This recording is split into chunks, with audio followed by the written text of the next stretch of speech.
to Best Loved Films, the podcast that goes with bestlovedfilms.com. I want to begin by acknowledging this land, the United States of America, was stewarded beautifully by hundreds of generations of Native Americans before any white people showed up. We want to thank them for that and promise to try to leave this land a little bit better. My name is Daniel Smith Rousey. I am a sometimes filmmaker with a PhD in film and American studies, and I've published 3 books about cinema and media. Today, I want to welcome back to the podcast our returning champion. Hey, there's like a light flickering on my face. Well, that won't be heard by podcast viewers. It's my cat. Okay, just as I was getting into your introduction, today I want to welcome back to the podcast, as I said, our returning champion, co-host of Locked On Lakers for the Locked On Network, guest analyst for Spectrum Sportsnet, longtime sports media fixture, ESPN contributor, Andy Kamenetzky. How are you, Andy? Good, although I feel like I lost whatever title I had to the cat. Yeah, you sure did. Wow. The cat just happens to be the one sunspot where like her little thing is reflecting. I mean, yeah. As any pet owner knows, I've got 2 dogs and used to have a cat for 15 years. At the end of the day, the pets always win. They do, don't they? They have their way of winning. So sorry, and also for the radio audience or whatever, the audio only audience is like, what is this? Okay, but anyway. That's all right. But how are you? Good, man. Pet issues, yeah. Good, doing okay. All right, great. Well, thank you again for, watching these movies in advance. Thanks for taking the time for this fun little chat. I appreciate it. Absolutely. I'm a fan of the show. You know this. So thank you for that. And I love your insight that you do bring to these things. And I'm audience members should be excited to hear that this time. And to the relief, maybe to some people listening, every single point I make will not be entrenched in sports, just in case that you have some type of expectation like, oh my God, this dude going to compare everything to like the Yankees? No, he's not going to. So no. To Murderers Row 1927. No, that doesn't come up as often. Every example is not going to be compared to LeBron and the Lakers right now. Although there is one example, there is one specific I have to one movie that may organically come up. But okay, I can respect that. Actually, there's going to be some sports fans out there who are like, wait. I want to talk about Hoosiers. We're not going with that. Or go to Locked On Lakers. You can hear some of that stuff. Well, one reason that we don't talk about that stuff as much as we might is that this is the 100 film list of the milestones of the marginalized, what I sometimes call the distinguished of the disenfranchised. It's not all sports movies. Last podcast, my guest asked me if I created this list, Andy. And you know what? I actually said this for the first time, and I hadn't answered this in the way that felt most honest to me, but I did there, which was I whittled it down. Mm-hmm. And what I mean by whittling it down, I hadn't even thought of this before, is that if you sort of do the reading and the website studying, you find out that scholars and critics and audiences have already, before I got here, they looked at the 20th century. They made clear the trailblazing films, the favorite films that represented America's underrepresented groups, if you will. So for me, my job, Andy, was just narrowing it down to 100, right? Yeah. After already factoring in the 200 most frequently canonized or praised or important films, which were the ones I had already covered on the A list and B list. And I feel like it's important to get those out. Those are like the bigger canon, And from this little period that we're covering today, Andy, that's 8 films, which are, I just want to mention these 8 films quickly. Die Hard, Do the Right Thing, When Harry Met Sally, Sex, Lies, and Videotape, Goodfellas, Dances with Wolves, The Silence of the Lambs, and Terminator 2, Judgment Day. I would certainly argue that at least half of these 8 are absolutely watersheds in representation, and they're must-sees for anybody or everybody writing about Hollywood and inclusion. I think that just to fill in a little bit more of that story, interestingly takes us mostly to 1988. And mostly to original. Did you notice that these are all original screenplays? Did you catch that? Well, we could argue about Coming to America, but technically these are all originals. So none of these are based on books. What I like about that is that you get a sense of what filmmakers were thinking in the 80s. I actually did not notice that. Now that you point that out, but just because you had something like Stand and Deliver that was based on true events, so I didn't know off the top of my head if that had if there had been a book written about Jaime Escalante, but that's interesting. I like that. Yeah. Well, and every year I look forward to the best original screenplay Oscar category. It's often got a bunch of great Mhm. It's got some of the more interesting work that the Oscars nominate, I think. And I don't know if that's also true about these 5 films, but in any case, today's 5 films are Stand and Deliver, as you just said, Hairspray, Coming to America, Rain Man, and Daughters of the Dust. Yeah, interestingly that we're so much in 88. I think that'll come up again. But let me start 88 by saying, Andy, and I know you know this, but by 1988, America was showing many signs of rebellion against 8 years of Reaganism and Republicanism. I want to say that 2 shows that debuted that year were Roseanne and The Simpsons. I think they were signs of that rebellion to some degree. They were both using humor to explore anger over what had become of the American dream in a small town in a flyover state. Roseanne took away the Cosby Show's crown as America's #1 show and held that title even longer than Cosby did. The Simpsons became, The Simpsons. I mean, so it still is. It still is. It's still going on. Yeah, I mean, which is a remark. I don't know who would have predicted that in 88, but wow. Yeah. But I guess I'm saying that it's not like these 5 films were the only, they should be seen in a context of other projects at the time, which were also trying to say, hey, Reagan's version of America wasn't necessarily the only version for the last 8 years kind of thing,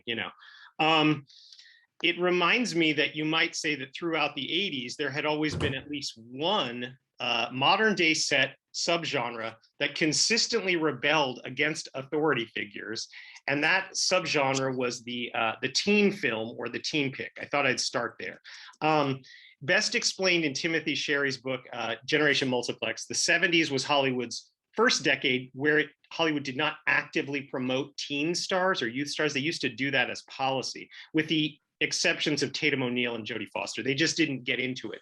But after the unexpected success of Animal House, raunchy hijinks came into vogue, and the teen pick became a thing. Are there any other kind of hijinks, Daniel, than raunchy? No, thank you for pointing that out. Yeah, well, they were, but weren't they a little less raunchy in the Annette Funicello days? I mean, I bet there were a lot of parents in the 60s or 50s or whatever that was who thought that stuff was over the top. I guess you're right. Yeah, Funicello's swimsuit, right? Shouldn't she be covering that up?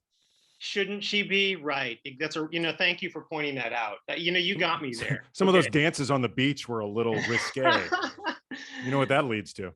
I've heard, but I better not say here. It's a family show. I've already deleted all my F words, which took a while for this podcast.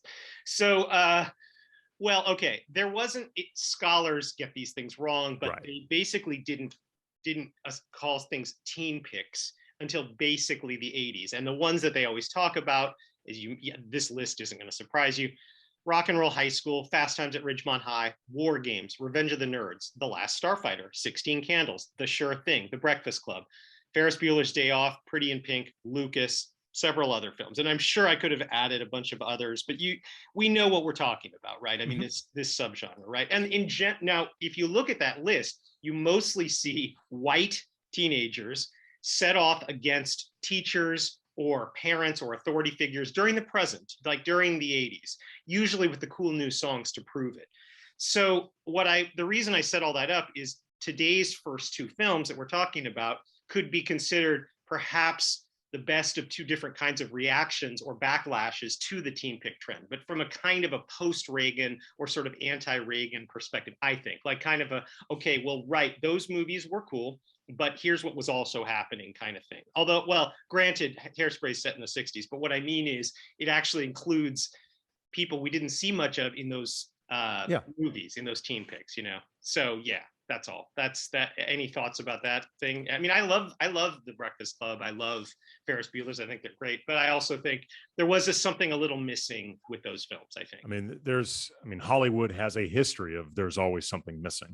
I know, and it doesn't mean that some of the movies that were more homogenized aren't great in their own right. Like, yes. 2 things can be true at once. Yes. These movies, of very white perspectives can still be extremely good films. Absolutely. A lot of them have a universality that is not by accident.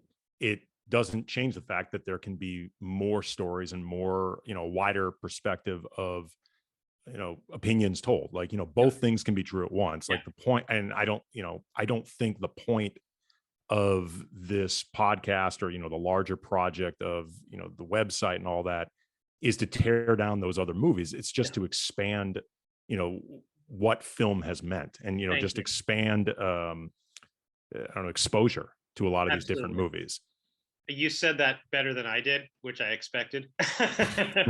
But yeah, and I think that the filmmakers of these first two movies were probably also thinking on the same lines. Not that they hated these movies, but just here's another thing that we aren't hearing, kind of thing, which is the way all filmmakers should be trying to do, as opposed to just imitating or regurgitating what we've already seen. But well, Andy, we both know there are filmmakers who just specialize in regurgitation. Hopefully we don't remember them as much. I should so I think you said that well. That makes me want to say that last podcast ended with a film called Children of a Lesser God, which was a Best Picture nominee from 1986 about a romance between a deaf woman and a hearing teacher, the latter of whom we see in class standing on his hands and finding other kinesthetic ways to connect with the kids. Now, the actor who played that role, William Hurt, he earned an Oscar nomination along with the film's Best Picture nomination. They didn't win. The one who did win was Marlee Matlin. She became the first and so far only deaf Oscar winner, the co-star, the Best Actress. Now, despite Hurt's nomination and despite his character's kind of charismatic kinestheticism, if that's a word, I would argue that the film wasn't really centered or promoted based on Leeds's kinesthetic teaching. It was just that sort of poster with him in bed. So I would say that that film, Children of Lesser God, is more of a bridge to the kind of the teacher glorifying mini genre that I will now get into. Okay, thanks. When we starting to get Ethan Hawke standing on a desk and all that, but we'll get to that in a sec. Okay, so go ahead. You look like you just that was one of the things I noticed in looking back at Stand and Deliver and just sort of films around it. It was coming at a time where relationships between teachers and students, or principals, like administrators, authority figures at schools, this was a big thing. This movie, Dead Poet Society, Lean on Me. Yes. One of my favorite disreputable movies, The Principal, with Jim Belushi, nice. Lou Gossett Jr. There you go. Nice. If you want to expand it out within less than a decade, Dangerous Minds. Like this was something that was, for whatever reason, in the zeitgeist. Well, I guess my point is, one of the reasons it was in the zeitgeist was there'd been so many anti-authority figure movies that there was like a thought of like, well, we could also do not a pro-authority figure movie, not exactly, but something else, something where teachers aren't just dumped on like they mostly are in John Hughes films and other, I mean, and it's a countervailer a little bit. And the movie we're going to talk about, Stand and Deliver, kind of spearheaded the trend. I want to talk a little bit about that. Well, I guess I should say then that as an idea for a film, Stand and Deliver began in the mid-'80s, shortly after friends Ramon Menendez and Tom Muska graduated from UCLA Film School, and Muska sold a script that became Little Nikita, while Menendez managed to get a job as first assistant director on Oliver Stone's Salvador. Aware of Luis Valdez and Gregory Nava's efforts to get funds for more Latino-made Latino stories in the mid-'80s, Cuban-American Menendez looked around what there was, what he could do, and he noticed headlines about Jaime Escalante, a teacher with the Los Angeles Unified School District. Muska and Menendez made friends with Escalante and somehow convinced him, I couldn't find out how, to sell the rights to his story to them for $1 American. I mean, they must have been very persuasive, Andy. I don't know. Well, that sometimes is a standard thing when you come up with $1 as the price point just so it is technically a transaction. Like it's not actually that unusual to have that sort of setup. Right. No. And I guess Escalante was like, heck, if you guys think this is going to be a movie, for whatever, there weren't 100 other movies about guys like Escalante. So I can see why he kind of thought, well, whatever, you guys can try, Yeah. Well, I mean, and also I imagine there was not a ton of people looking to tell his story, period. Like, exactly. I'm guessing that there weren't publishers beating down the door for Escalante to do some type of memoir. They weren't, and not only that, every studio and production house turned down the idea presented by Menendez and Muska until they finally got a grant from American Playhouse, which offered them about $500,000 in seed money in exchange for the right to be the first TV broadcaster of the eventual film. American Playhouse's blessing led the two guys to secure additional funds from the Corporation for Public Broadcasting, ARCO, the National Science Foundation, the Ford Foundation, Atlantic Richfield, and the National Endowment for the Arts to scrape together a total budget of about $1.3 million. Now, I don't know, Andy, how much PBS you've watched, but if you ever watch PBS films, you know that litany of names, because they tend to come up in a lot of those projects, right? Yeah. And that's what this looked like it was going to be. It for a while, it looked like it was just going to be another kind of highbrow PBS or sort of American Playhouse film. But when that changed was when Menendez and Musca reached out to Mr. Edward James Olmos, who was then living in Miami and getting the best reviews of his life and the best reviews of the show Miami Vice for playing Lieutenant Martin Castillo, for which he won an Emmy for Best Supporting Actor. Olmos looked around at other dramas like Hill Street Blues.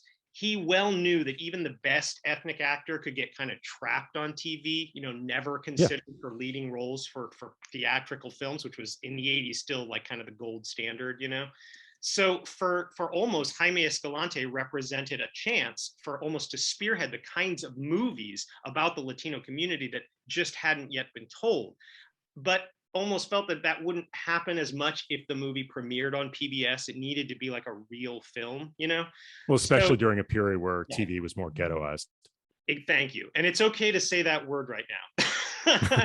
No, but it was. That's the way it was treated back then. It was treated as a, if you want to think about entertainment as a, different sex and communities, it was considered a lesser community then. It was. It just was. At second tier, certainly in the 80s. And as a guy who just won an Emmy, for a show, Miami Vice, that still was considered about as prestigious as any TV show, almost like a movie. Even then, it was still lower tier than any movie, and almost knew that, So almost what he wanted, what he told Menendez and Musca he wanted a major studio that would push the film as a kind of like a stand-up and cheer film, like Rocky. He wanted his name pushed for an Oscar nomination. Which he got. Right, he did eventually get that, but he didn't know that as they were in development. Right, so there were these three little problems that the three of them ran into at that point. Number one, Olmos wasn't really a star. I mean, he'd been in Blade Runner for 10 minutes, but he was not, and he'd won an Emmy, but a lot of people had won supporting actor Emmys. Number two, this is separate. Any studio's high school set, there were actually a lot of high school sets because of all those movies I just mentioned, but those sets to rent them and light them for like a month typically cost like $1 million. So they didn't have that, or they did, but that was the budget. And number three, the sources that I just mentioned, all those NEA and all those guys that we all see on the PBS credits, they were expecting a PBS release. And if a studio was to take a chance, those sources would require more back end points than they normally would have. So that was a bit of a tricky thing to present to any studio. So for a time, the project was stalled. Menendez and Musca considered handing over their script to a more established director, but as we have seen in other cases, the stars began to align. Garfield High School agreed to stand in for itself as a matter of pride. That's kind of unusual, Andy. These movies don't usually get made at the high school that they're set in, So that helped them a lot. That saved a bunch of money, Then Olmos recommended an actor from Miami Vice, who'd been on Miami Vice, named Lou Diamond Phillips, shortly after he was cast in the lead role of Richie Valens in La Bamba. This was a movie whose rough cut impressed Musca and Menendez. They saw it just enough so that they overcame squeamishness about rumors that Phillips wasn't Hispanic. They were a little worried about that. Partly they're rumors because they're true. I know.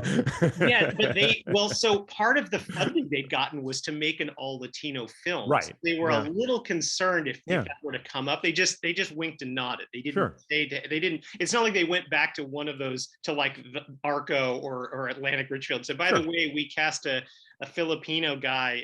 They wouldn't say that. They just say, well, let's see what happens, kind of thing. And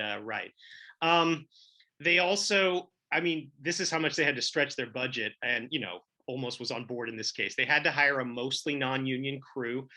Most of that crew was paid just a little bit less than Olmos or Phillips. They proceeded without a distributor. That's more common now than it was then. They didn't know. They might have spent up 1.3 million and then not. They would have been able to put it on PBS at the end, but they were hoping to get it, into movie theaters. And they didn't know. They were hoping to put it in a festival after they were done and then impress some studio enough, which actually eventually happened, but they didn't know that. Okay, I want to also say before I get into the plot summary that some actors refuse to meet the real person they're playing. That happens. Edward James almost insisted on Jaime Escalante being on set every Yeah. day. He wanted to imitate him as closely as possible. Sounds like, Andy, you might have already noticed that. Yeah, I was going to say, based on everything that I read, not the case with Not the Olmos. case. No, If Olmos. anything, he complained he wasn't there enough, and Escalante Exactly. basically lived there. Well, yeah, and vice versa, because Olmos apparently moved into Escalante's house for a little Yeah. while. Like, wow. I mean, okay, that's kind of like it's kind of like method imitation. Thank you. I don't know that every real person would have said, yeah, live in my house. So that was it. It gives the project a kind of a labor of love thing.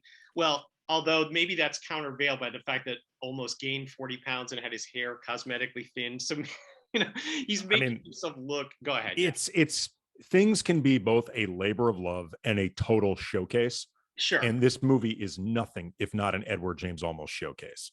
But both can be true. Right. And it's not like Olmos had 20 other scripts coming to him where he could have done. That was not a common. I mean, maybe today it's a little more common. This was a story that I think Olmos felt very strongly about telling. He also recognized this is a hell of an opportunity for me.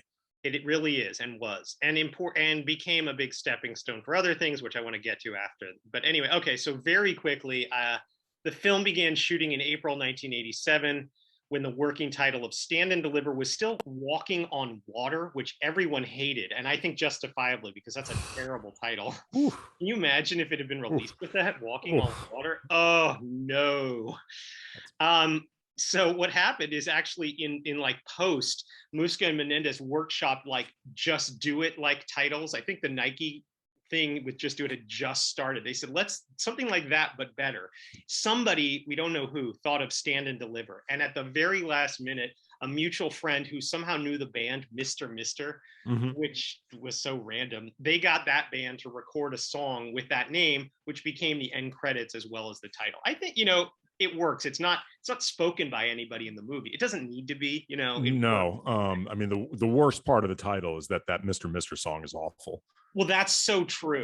It's really bad. It's funny. It's such a, so it really situates it in the 80s when it was like, get your Ghostbusters or get your 9 to 5, get your song that's like that is the movie. But somehow, I just named 2 of the good ones. There's also dozens of not so good ones. And that was what they did in the 80s. They don't do that anymore, I mean, I don't think they do that. Maybe they're doing it. Maybe I'm missing it, but I don't think. For people unaware, Mr. Mister was the group that did Broken Wings and Kyrie. Yeah, Kyrie. Yeah. I think of them when I see Kyrie Irving. I mean, even though it has nothing to do, one has nothing to do with the other. But I sometimes Kyrie Irving, for people unaware, is a guard in the NBA. Yeah, and and he's famous for making headlines for reasons I'm not going to get into right now. But and you know that. But I was going to say, when I'm always mispronouncing his name, as you just heard. I think it's Kyrie. Yeah, you're right. And I'm sure I'm the only. I'm sure it must. Anytime that must happen to the real Irving, he must be like, here's some idiot from the 80s who grew up listening to Mr. Mister in the 80s or something. I mean, I'm sure that if I were him, that's what I would think. But anyway, yeah, he thinks a lot of interesting things. No need to get into all of them right now. Well, did you notice actually the Lakers posters on the walls of the Stand and Deliver? I mean, I'm talking about the classroom, the ones that had like Magic Johnson. Yeah, dude, this was the Showtime era. Well, it was, yeah. And absolutely. It's believable that would be there. Well, and it's not just that. It's that those posters, I do think, yes, they're set decoration and they're not implausible in any way, but I also think they underline the theme of the movie, which is that anybody can succeed if they work hard. I think that is there, and I think it's great that it's there. I just, I don't think it's just an accident. I mean, I think they could address the set with other things. They could have just put a couple of, I don't know what, wallpaper flower patterns or something. I think it's, it's smart set decor. Not that it in any way is like, oh, wait, why would they have Lakers posters? Nobody's thinking that when they're watching it. It makes sense. But those 2 figures, especially Magic and Kareem, I mean, talk about, I don't know, being able to just pick yourself up by your bootstraps or whatever and succeed. I mean, which of course is, I mean, I think no matter what your race, right? So I don't know. I don't know why I thought just to mention that. It seemed like now that we're in a basketball thing, I thought, well, I don't know. I noticed it. And I noticed some other things, starting with Stand and Deliver begins with Jaime Escalante driving through East Los Angeles on his way to the front office of James Garfield High School, which he finds to be vandalized with graffiti and fecal matter, where he tells an admin he was hired to teach computer science. But his supervisor, Raquel Ortega, says the school keeps failing to find funds for computers, and she directs him to a classroom to teach Math 1A. There, students test him, joke about sex, and leave early because some of them have learned to rig the school bell. Jaime returns to his car to find his radio stolen and returns home to reveal, through a conversation with a neighbor, that he left a good computer job to teach at high school. Back in class, Jaime wears a McDonald's hat, jokes that smart people are supposed to be better lovers, and reacts to the late rebellious Chulo's middle finger by calling Chulo and himself the Fingerman and using Jaime's fingers to multiply by 9. Angel stands by as Chulo's friends show up after class to intimidate Jaime, but out on the courtyard, when Jaime sees Chulo in a fight, he grabs Angel to keep Angel from interfering. In class again, Jaime calls himself a cyclone from Bolivia, sees Chulo and Angel bring friends into class, declares the scheduled course to be a ticket to low-wage work, begins to teach algebra, compares negative numbers to a hole at the beach, pries an answer from Angel, informs the students that Mayans invented zero, jokes, quote, "You burros have math in your blood," unquote, and gets the class loudly repeating, quote, "A negative times a negative equals a positive," unquote. Jaime joins a raucous staff meeting where Molina warns of probation and loss of accreditation. Raquel Ortega answers, "You can't teach logarithms to illiterates," and Jaime claims students rise to the level of expectations. In class, Jaime recognizes bias against names and complexions, but extols math as the great equalizer if you have ganas, or desire, which he will now enforce via a daily quiz. In the halls, Angel demands from Jaime separate books so that the homies don't see him carrying any. So after Jaime provides these, he asks what he's getting in return, and Angel says, "Protección," literally. To each other, students react to Jaime's South American heritage by alternatively calling him Kimosabi or Nazi. After Lupe refuses to take the daily quiz, the class says, "Chair, chair, chair," until Lupe is made to sit in a chair facing the class, and we see Lupe's life at home negotiating between studying and helping her exhausted mother. Angel lives in a small flat with his mom, rides with the homies at daybreak, watches them throw cans at windows, looks exhausted, gets dropped off by Chulo, who jokes about chemo, arrives at class late, gets sent to woodshop by Escalante, pleads for pity on a taco bender like him, as he calls himself, splays his arms like Jesus on a chalkboard, and gets Jaime's reluctant permission to let him remain in class. At the taqueria of Mr. Delgado, who has removed his daughter Ana from class to work at the restaurant, Jaime, flanked by wife Fabiola, informs Delgado Ana could be his family's first kid in college, or as Ana hopes, medical school, causing Delgado to get insulted and kick the Escalantes out of the place. As Ortega and Molina pop into class from the blackboard, Jaime asks the students how many girlfriends a given gigolo has. But the students have trouble converting the wording to an equation until Ana surprisingly walks in and solves that x equals 3. Jaime field trips the class to his neighbor's computer lab, demonstrates the class's real-world applicability, learns that his neighbor's daughter is taking calculus, and soon, at a staff meeting, Jaime demands to teach calculus to hear Ortega's calculus that when the kids try and fail, Jaime will shatter the little confidence they do have. In sweltering summer classes, Jaime tells the groaning students he doesn't want to be there either, but the Japanese are paying him because they're tired of making everything. As the school year begins, after Jaime fends off a trash can attack, he passes out contracts to his new calculus class for their parents to sign off on the kids dedicating afternoons and Saturday mornings.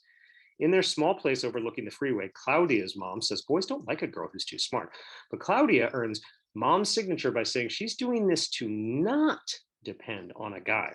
When Garcia says he's dropping class to work a forklift, earning time and a half on weekends, Jaime drives Garcia's car, uses turns as metaphors, and asks if Garcia wants to build these cars or design them. Jaime jokes that the students are movie stars, but a joke comparing Claudia to Elizabeth Taylor's promiscuity goes too far. As she walks out, Jaime chases her down to hear her weepy troubles. In class, over his wife's objections, Jaime announces Christmas week classes and then refuses to give up on despondent Garcia, but he does eject a tardy Angel who brings his abuela to Jaime's house near Christmas. Jaime also teaches a night English class out of which he stumbles, staggers down a staircase, and suffers a heart attack. As Fabiola tells Jaime he can't have job stress for a month, Molina gives the kids their new music teacher, Sub, only 2 weeks before the AP exam. But after only 2 days, Jaime replaces him and grills the kids who take the AP exam and then celebrate at the beach. At an assembly, Molina cites the rareness of taking or passing the AP calculus exam, but that the kids of Garfield High School passed more students than any other school in Southern California, all 18 of 18, all of whom present a surprise plaque to Jaime. Yet the same persons gather at the high school bleachers as Jaime reads that because of that unusual achievement, ETS must investigate. And so we now see 2 ETS agents checking Molina's safe to ascertain that the tests were secure. Pancho treats Lupe like a summer fling to Claudia's outrage. Angel treats a cop like a ding-a-ling to Chulo's outrage.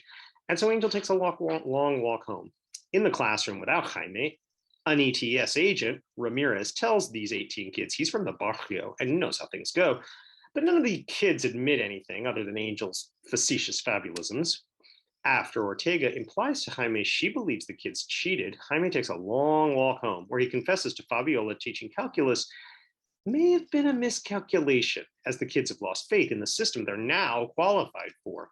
At a Tony downtown LA office, Jaime confronts the 2 ETS agents, but when they refuse to show him the test and recommend a redo, Jaime shouts, quote, "Those scores would have never been questioned if my kids did not have Spanish surnames and come from barrio schools," unquote.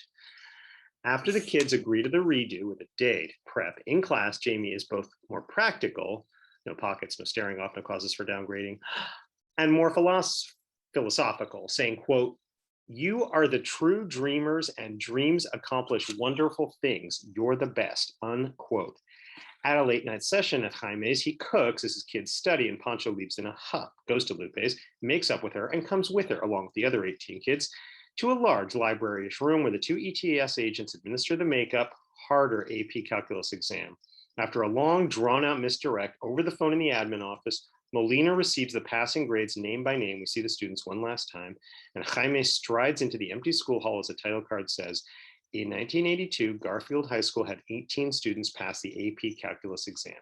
And then the numbers improve each year on the titles for 83, 84, 85, 86, 87, as Jaime pumps his fist to the song Stand and Deliver, taking us into the credits. So, Andy, what did you think of this? What did you think of the film? What stands out about it as unique? I mean, obviously the voice being given to this particular story and, this, in particular non-white story, I think was very relevant. It's an interesting movie rewatching, and this was the first time I'd seen it, and I'd say at least a good 15 years. There's a lot in there that is very condensed, like in terms of my understanding, and it makes sense, what Escalante did in terms of arriving at this school and eventually getting the math program to where it was took much, much longer than what is portrayed in the film.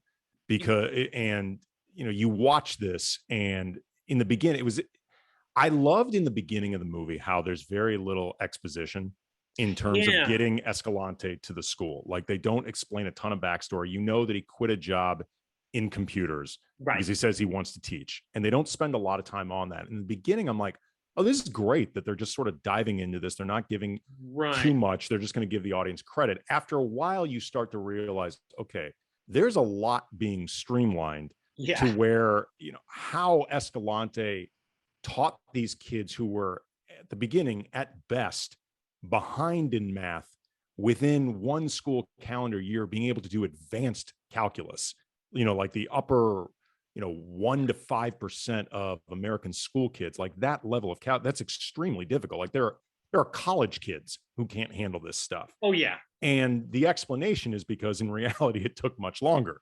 Like this was something Escalante did over like 3 or 4 years. It's my understanding, or more. I think he was hired in 1974. Right, but and then eventually the kids did start getting caught up in this program, and eventually he did start regularly being able to put these kids in a position where they could handle this type of math. And I think if I had to guess, ultimately, the way the script is set up like this, it's because of budgetary issues. Like, Yeah. there was a lot you're watching going like, I wonder if they had had another $2 or $3 million, if this movie would have been significantly different. Sure. Yes. And, That's a and, great and, question. Yeah. and there's a lot that I think you feel in the budgetary limitations with this movie in the way that the story gets told. And I think ultimately the execution of the movie in certain respects isn't as noteworthy as just the film's importance, which Yes. is fine. I mean, you do what you can with the budgets that you have and, you know, the resources that you have. But in certain respects, the movie, it glosses over a lot of, you know, how did that happen? Yeah. How did that happen?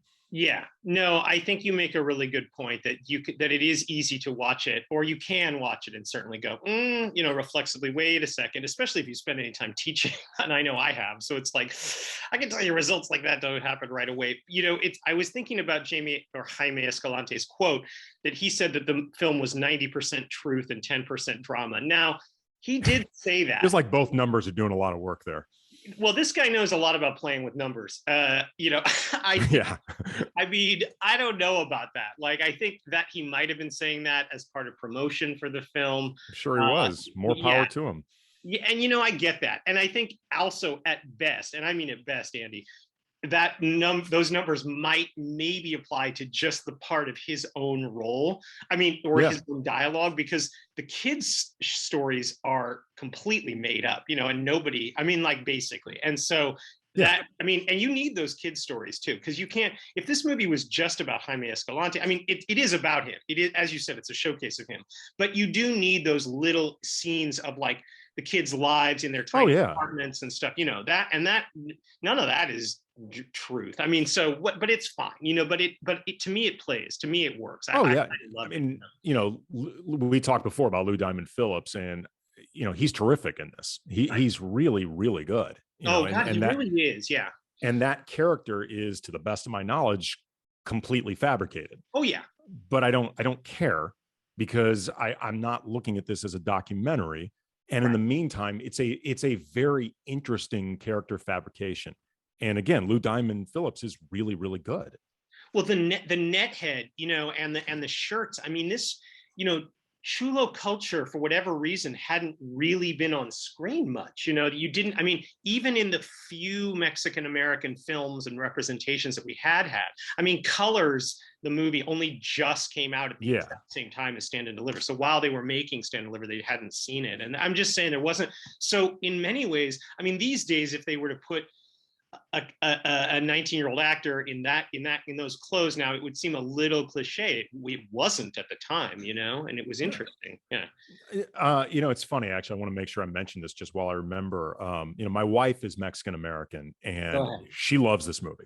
Okay. You know, I actually asked her about it, knowing that we'd be talking about it. Sure. She loves it. She also has two, I don't remember if they're current coworkers, former coworkers, mix of both, or whatever, but they both went to Garfield High. Oh, wow. And they were not taught by Escalante in class. Okay.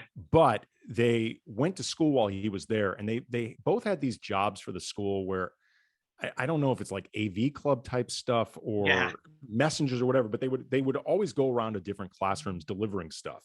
Yeah. And when they would go to Escalante's class, she told me they said he would always make them stop and do a math problem. Wow. And like, he would include them even when they were basically just delivery boys.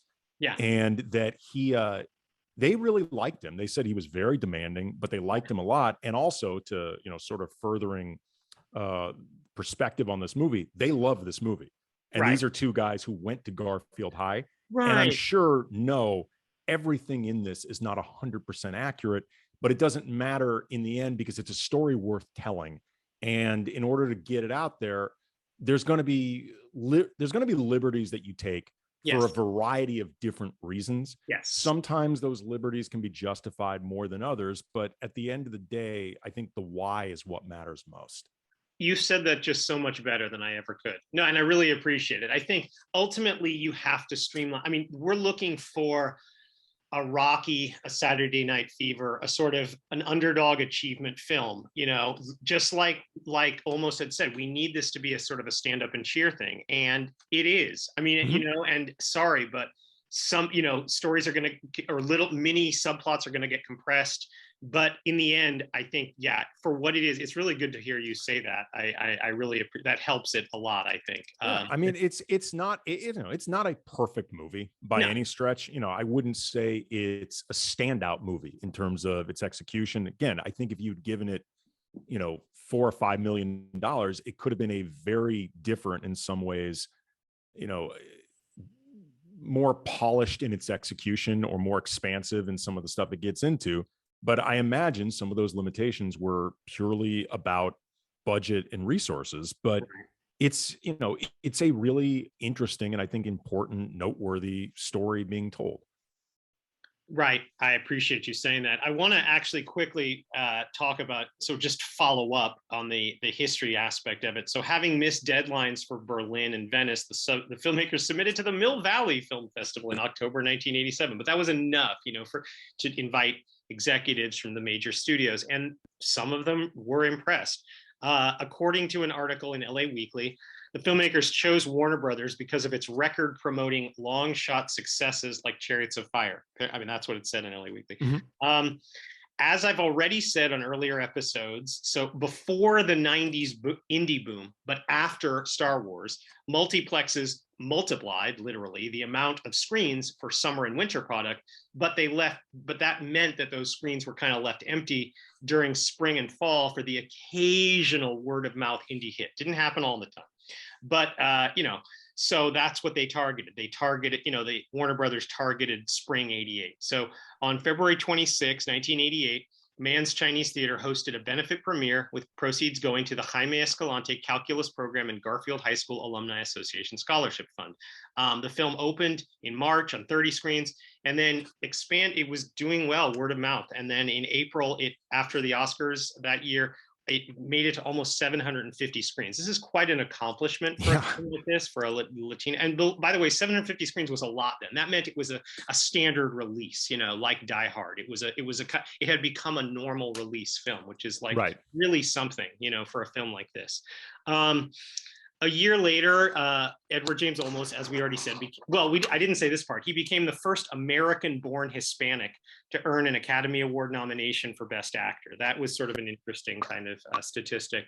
I know we're going to talk later about the performance that almost lost to that year, but it is worth mentioning that Stand and Deliver did better the night before the Oscars at the Independent Spirit Awards, where it won 6 out of the 10. It cleaned up. It cleaned up. You found that, yeah. Best Picture, Best Director for Menendez, Best Screenplay for Menendez and Musca, Best Actor, almost Best Supporting Actor for Lou Diamond Phillips. You just said he was good, and even Best Supporting Actress for Rosanna De Soto, who played Fabiola Escalante. And it's a La Bamba reunion because she played Lou Diamond's Phillips's mother. I vibe that they were kind of giving her the award almost more for that because she's in Stand and Deliver so much less, but I could be wrong, Tell that to Judi Dench. Yeah, thank you. You know how these things go.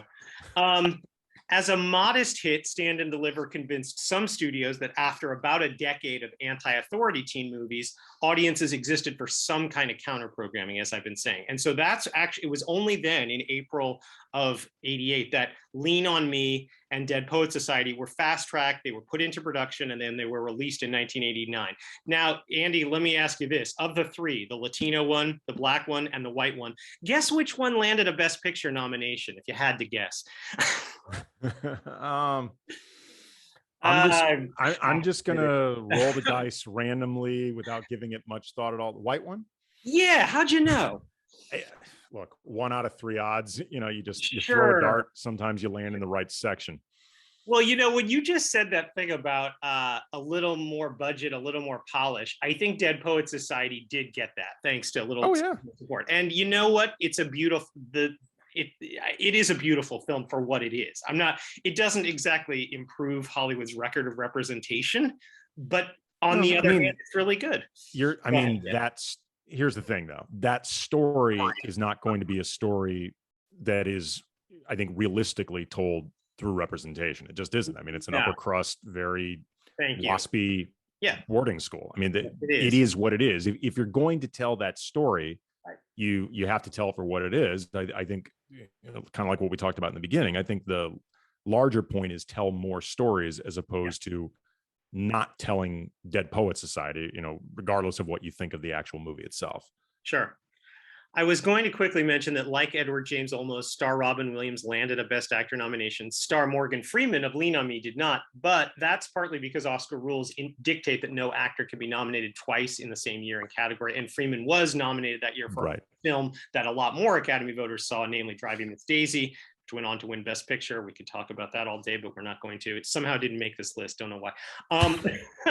The larger point is that part of the legacy of Stand and Deliver is delivering a sort of a modern kind of post-rebellion subgenre of teacher exalting that I mean, it basically revived that genre from the old days, because it had lain dormant since the days of like Goodbye, Mr. and To Sir with Love. It was considered stupid in the 80s when we were trying to rebel against teachers, like Fast Times did, like the John Hughes movies did. So what I think Stand and Deliver helped do is sort of revive it. And then that after that, it got emulated, as you were sort of saying, by other films like Dangerous Minds, Mr. Holland's Opus, The Great Debaters. It kind of set that, with Lean on Me and Dead Poets Society, I would argue, sort of set the new standard for that subgenre from then on. Would you agree with me there, or am I saying? Yeah, I mean, it was part of a movement. Before we move on to anything else, I also think it's worth noting with Olmos, it's a terrific performance, but he leans into a lot of unlikability with Escalante. Does some stuff that's frankly just straight up inappropriate. Like he is overly sexual with a lot of these students. Absolutely. His hand inside his pants may have been true imitation of Escalante's actual physicality, but let's just say in 2021, a teacher doing that would get a note from an administrator. He's often incredibly egotistic. He ignores his family in the process. At times, he's a flat out asshole to his students, like pretty unfeeling and cold. And, he becomes obsessive in the way he goes about doing this, that you could argue at times is as damaging towards the students, or at least flirts being damaging, as whatever he's trying to help them with. It's a really interesting performance in that way. And I don't know if almost in the moment felt like he was leaning into unlikability, just because I think the standards of what we look for with appropriateness were different in the 80s than right now. But either way, that's what the performance is right now. You look at that going like, damn, like, I don't know if a teacher could or should be doing that. No, and I like the character of Raquel Ortega. I was thinking how different the movie might play if she even had just one more big scene where we're meant to sort of even agree with her, because she's the one who says, these students are, once you push them and then they fail, they're gonna be worse off than they were before. She's the one who, kind of gives Jaime the few little comeuppances he has sort of along the way. And I thought that was a really important character to have. I also like that she's in the scene. I didn't really talk about this in the summary, but when they give the plaque to him, because 18 out of 18, like, she's there applauding. And I like that. So in other words, she's a three-dimensional character too. She's not just one thing of like, hi, I just don't like what you're doing with these kids. But I like that character. I think it's important to have that, whoever the real person was at the real Garfield High. I mean, I don't want to say that doesn't matter, but in a way it doesn't matter. It's just important to establish that this wasn't a slam dunk all the way along for Jaime Escalante, right? And he wasn't always so admirable. I think that's really important in these kinds of movies. I think, I'm glad you said that. And that kind of addresses what kind of saints Morgan Freeman and Robin Williams were playing in those other movies. I mean, they were and they weren't, right? Right. But the real life Joe Clark went on. He wasn't just controversial at that school. He was controversial after leaving education. I mean, he was just very that movie. It's interesting if people listening right now just want to Google Joe Clark and what became of him after Lean on Me. It's right. Just say it's different than what you see in Lean on Me. Different. Well, just like, and then Jaime Escalante eventually left the LAUSD, I think, because there was too much attention, or he said his classes were too oversubscribed. I mean, these things happen with the movies too. I mean, a little bit, you know. I think it's for our purposes, it's probably nicer to reflect on what Edward James Olmos did afterward. And I just want to quickly mention that. So he leveraged that Oscar nomination into his directorial debut, American Me, which you could call a sort of a Chicano Goodfellas or Godfather, that I don't think was handled very well by its own studio. So not very many people saw it. It was sort of a problem. Olmos found critics and audiences to be more receptive when he went to work for Gregory Nava in two films, Mi Familia and Selena. I'll be discussing these on a later podcast, but in case I forget, after Selena became a big hit in 1997, Olmos founded the Los Angeles Latino International Film Festival, the Latino Literacy Now, or sorry, it's just called Latino Literacy Now, and he also founded Latino Public Broadcasting. I don't know, Andy. I mean, your wife might know better than me, or somebody might know better. I can't think of a Latino who has done more in the last 30 years for, like, you know, Hispanic American screen culture and Latinidad. Maybe he could have done all that without Stand and Deliver if that movie had never been made. Maybe, but I kind of doubt it. It played a really, I mean, you'll never know the Earth 2 version of life events, but it's very difficult to imagine this happening without Stand and Deliver. And Olmos is a really impressive guy. He is I mean, that's the thing. He brings it, you know, he is. Yeah. I mean, I wanted to say, just on this, for this list, I didn't think I could do more than one mostly Latino directed film released in 87 or 88. So as much as I love La Bamba, and as much as I actually love Cheech Marin's Born in East LA, they weren't as garlanded as Stand and Deliver. They didn't clean up the Independent Spirit Awards, as we just mentioned. I also, you know, there was another reason that this made it to this list. I like that Stand and Deliver is technically about a Bolivian American, because if you're looking for like South American migrants to the United States in movies, in any American canon, you know, that are really spotlighted, in my canon or anybody else's, you know, it's not a long list. It might be just Carmen Miranda and Jaime Escalante. It's not, there's not a lot. And that's a problem. We need to we've got an entire continent here of migrants to America, and we haven't seen much of them. So let's see more. I think compared to Miranda, Escalante was also of indigenous descent, and he was actually proud of his heritage, which is Aymara. I hope I'm saying that right. And okay, so I guess one other thing, and also anything else on Stand and Deliver, I have one other comment on it before we move on. Go to yours. Oh, okay, sure. Now, I can't prove that Olmos's line, now he has that line as Escalante, he says, quote, "You are the true dreamers, and dreams accomplish wonderful things," unquote. Now, Andy, I cannot prove that line from 88 directly inspired Utah Senator Orrin Hatch or anyone else in 2001 to name their legislation to patriate children of undocumented immigrants the Development Relief and Education for Alien Minors Act, or DREAM Act. However, Andy, nobody can counterprove that either. You know what? I have no idea, but that did I did notice that. It was not lost on me. Well, let me ask you, Andy, I know you've heard of the Dreamers. Have you heard of the Dreamlanders? No. Okay, well, then let me tell you something. The Dreamlanders were a company of Baltimore-based actors who were entirely comfortable with transvestitism and many other transgressions, as they proved time and again by starring in most of the films made last century by Mr. John Waters. How's that for a transition? I like that. Thank you.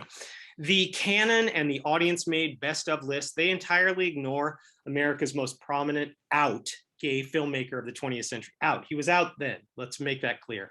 And I find that to be unacceptable. I also think that younger film fans must learn who John Waters is somehow. And I personally believe Hairspray is as good an introduction to Waters as any, and better than many, right? And I'm about to explain why some of those other introductions might be a little harder to take for some people. John Waters was born in 1946 in Baltimore, raised there, got into New York University, NYU, but got kicked out for smoking pot in 1966. I mean, what? They're kicking kids out in 66 for smoking pot? I don't know. From there, Waters returned to Baltimore colleges where he solicited film funds from locals who wanted to prove Baltimore better than New York. That was actually part of the pitch he would make. He's like, they can't handle this in New York. Let's show them what Baltimore is. Now, as it turned out, sometimes those people who funded those movies would be a little surprised at what they had just approved. Waters would say that he took, and he still says he takes, an equal amount of joy and influence from so-called art as from what he calls sleaze. Lucky for Waters' first few short films, Andy, it was the late 60s. So therefore, Waters could kind of push the envelope a lot while still looking less radical than some of his peers. But as Waters moved into features, he kept pushing and pushing more trash. That's his term, trash. Yeah. Oh, yeah. And so it went from like foot fetishes to sort of simulated molestations to these are mostly simulated, this list I'm about to say, to amputations, to vomit eating, to murders, to anal rape with a dildo, to anal rape with a rosary, to cannibalism, to masturbation, to incest, and then every John Waters fan knows where this is going, to the not simulated lead character eating feces clearly expunged from a dog in the same shot, or what is called coprophagia. No, John Waters' films are not for everyone, but some of these elements help some of society's most marginalized persons feel seen. Sorry, I feel like do you have anything you want to add to any of that? No, I mean, I think actually everything that you laid out there becomes mostly relevant when you take a look at what Hairspray was in its presentation. Yeah. I mean, and this movie, if I'm correct, came out like 7 or 8 years after Polyester. Yes. Which was in the early 80s. Well, that's just it. He'd been out of, I was going to get to that. Well, wait, in that case, no, you go ahead, actually. I was just going to say that this movie was Waters's first effort at subversion through a mainstream presentation, or mainstream-ish, something that was accessible while still being subversive. He was being subversive, but in a different way. Instead of subversion through the presentation of cannibalism or whatever, it was subversion through this totally other. He was moving beyond shock value for the sake of shock value. That's right. Beginning in 1979 and continuing through the 80s, Divine toured through gay clubs and other clubs as a comedian and master of outrage. Grabbing audience members' genitalia and suggesting much more than that. Divine's signature line became "F you very much," although Divine said the F word that I'm not saying. During the 80s, Divine appeared on David Letterman, was painted by the likes of David Hockney and Andy Warhol, and marketed his own merchandise. Now, at the time, again, there were very few famous gay transvestites. So in a time of AIDS, Divine kind of represented his own sort of radical statement. Seems crazy now, but the people know why, gay community knows why Divine mattered back then. That's all. Sure. I feel like that needs to just be a slight part of this little story. I mean, even where we are right now, it's hard to find a mainstream comp to Divine. Yes, it is actually. It's a good point. The closest, this is just purely off the top of my head, I can think of is something like FX's series Pose. Yeah, right. Which which was a pretty high profile, I believe, Emmy nominated show, and I've watched episodes of it. It's quite good, but the point being, though, it's almost 2022, and it's not like a comp to Divine is so prevalent that you can point out 10. Doesn't Louis Anderson? I haven't seen the show. Yes, actually, the show Baskets. It's terrific. It's a terrific show. When I saw Louis Anderson behind the McDowell's counter in Coming to America, I was like, "Oh wow, Louis." Okay, I'm going to give myself and the audience 30 seconds on Baskets. It's a show Zach Galifianakis created where he plays twins, and his mother is the mother of the twins is played by Louis Anderson as a woman. And I remember without any kind of big reveal, right? No. She's a woman, and there wasn't really any explanation at the time given for why he decided to cast Louis Anderson this way. And in the beginning, before I watched the show, I figured this was just going to be Zach Galifianakis just sort of being weird, because he likes a lot of weird, uncomfortable comedy. He does, sure, why not? Louis Anderson is incredible in this role. He's incredible. Right. Like, you forget that you are watching a man. You forget that you are watching Louis Anderson. He creates this incredibly right, fleshed out character that by the end of the series, I think you can make an argument as the actual star of it. yeah. I love the show. I absolutely loved it, but I'd never seen him in anything like this before. I Right. thought it was just going to be stunt casting. Yep. He's unbelievable. And Basket's Tretis, but I just wanted to put that out there. Fair enough. Great plug. Great, well deserved. But Anderson is doing something also that not a lot of other people are doing. There's not a lot of heirs to Divine, like you just said. We're not, we don't have like so many people to comment on. I mean, I guess you could say that Tyler Perry's Medea. I mean, I don't want to. Oh, okay. You know what? That's fair. That's fair. But okay. Well, now to get back to the 80s, as Andy kind of just signposted for you, by 1987, Waters had not made a film in 6 years, not since Polyester. Now, you can name a lot of different factors for this. Waters has named some of them in more than one of his books. Homophobia might have been one. Reaganism might have been one. AIDS crisis shock. A lot of Waters' friends were dying. That was part of it. Waters had tried most of the trash transgressions, as he would have called them, he could think of. He with all the films he had done in the 70s, he actually couldn't think of. I mean, at least that's what he says. And he also blames the difficult independent market of the 80s. That had to be a factor. It wasn't easy, these films we've been talking about. It's not like people were running to make the next Stand and Deliver. There wasn't this whole Sundance Miramax ecosystem or anything that there would be in the 90s anyway. Okay, so for some time, Waters had nurtured this somewhat autobiographical idea about teen dance contests in Baltimore. But the idea wasn't really commercial until the surprising success of Stand By Me. Its soundtrack, Benny King, somehow returned to the top 10. That was like, well, and the sudden growth of sort of oldies stations that had Hollywood greenlighting other pre-Beatles soundtrack heavy films like La Bamba and like Dirty Dancing. So Waters had noticed that those films, as well as the wave of teen pick films, basically ignored Black people, heavy-set girls, and queer people, unless it was a gay panic scene, as we've seen in some of these movies. Yeah. So he kind of noticed that and thought, maybe I could do something that wouldn't ignore all those people. Waters had enjoyed his reputation as an enfant terrible. I don't know how that is spoken. Is that how that's pronounced, Andy? Enfant terrible? Sure. You tell me. But on the other hand, 6 years had passed and he wanted a hit. He said that clearly in his books. Mm-hmm. By the way, listening to an audiobook by John Waters is one of the best things you can do for yourself. Let me just prescribe that to all the audience. When you're done binging Baskets, I'm just saying, because John Waters' voice on an audiobook he's a great interview, period. That too, yeah. No, and I don't say that about every film director. I would never say that. But Waters is so sort of... No, he's a born storyteller. He is, and that it really helps to... Yeah, his audiobooks you'll never regret an hour spent listening to one of those. So I was just going to say he wanted to hit... in one of his books, he mentions that Woody Allen had maintained something like Final Cut, as well as his credibility as an artist, because great actors would work for him for something like Scale. And occasionally, this would result in Woody earning a fortune, as in the very recent, at the time, Hannah and Her Sisters, which had starred Michael Caine, Mia Farrow, Carrie Fisher, Barbara Hershey, and Diane Wiest. So, at that point, John Waters looked around and he said, look, the Dreamlanders, they're great. But which luminaries can I get to work for Scale? Who can be my list, like my Woody Allen list?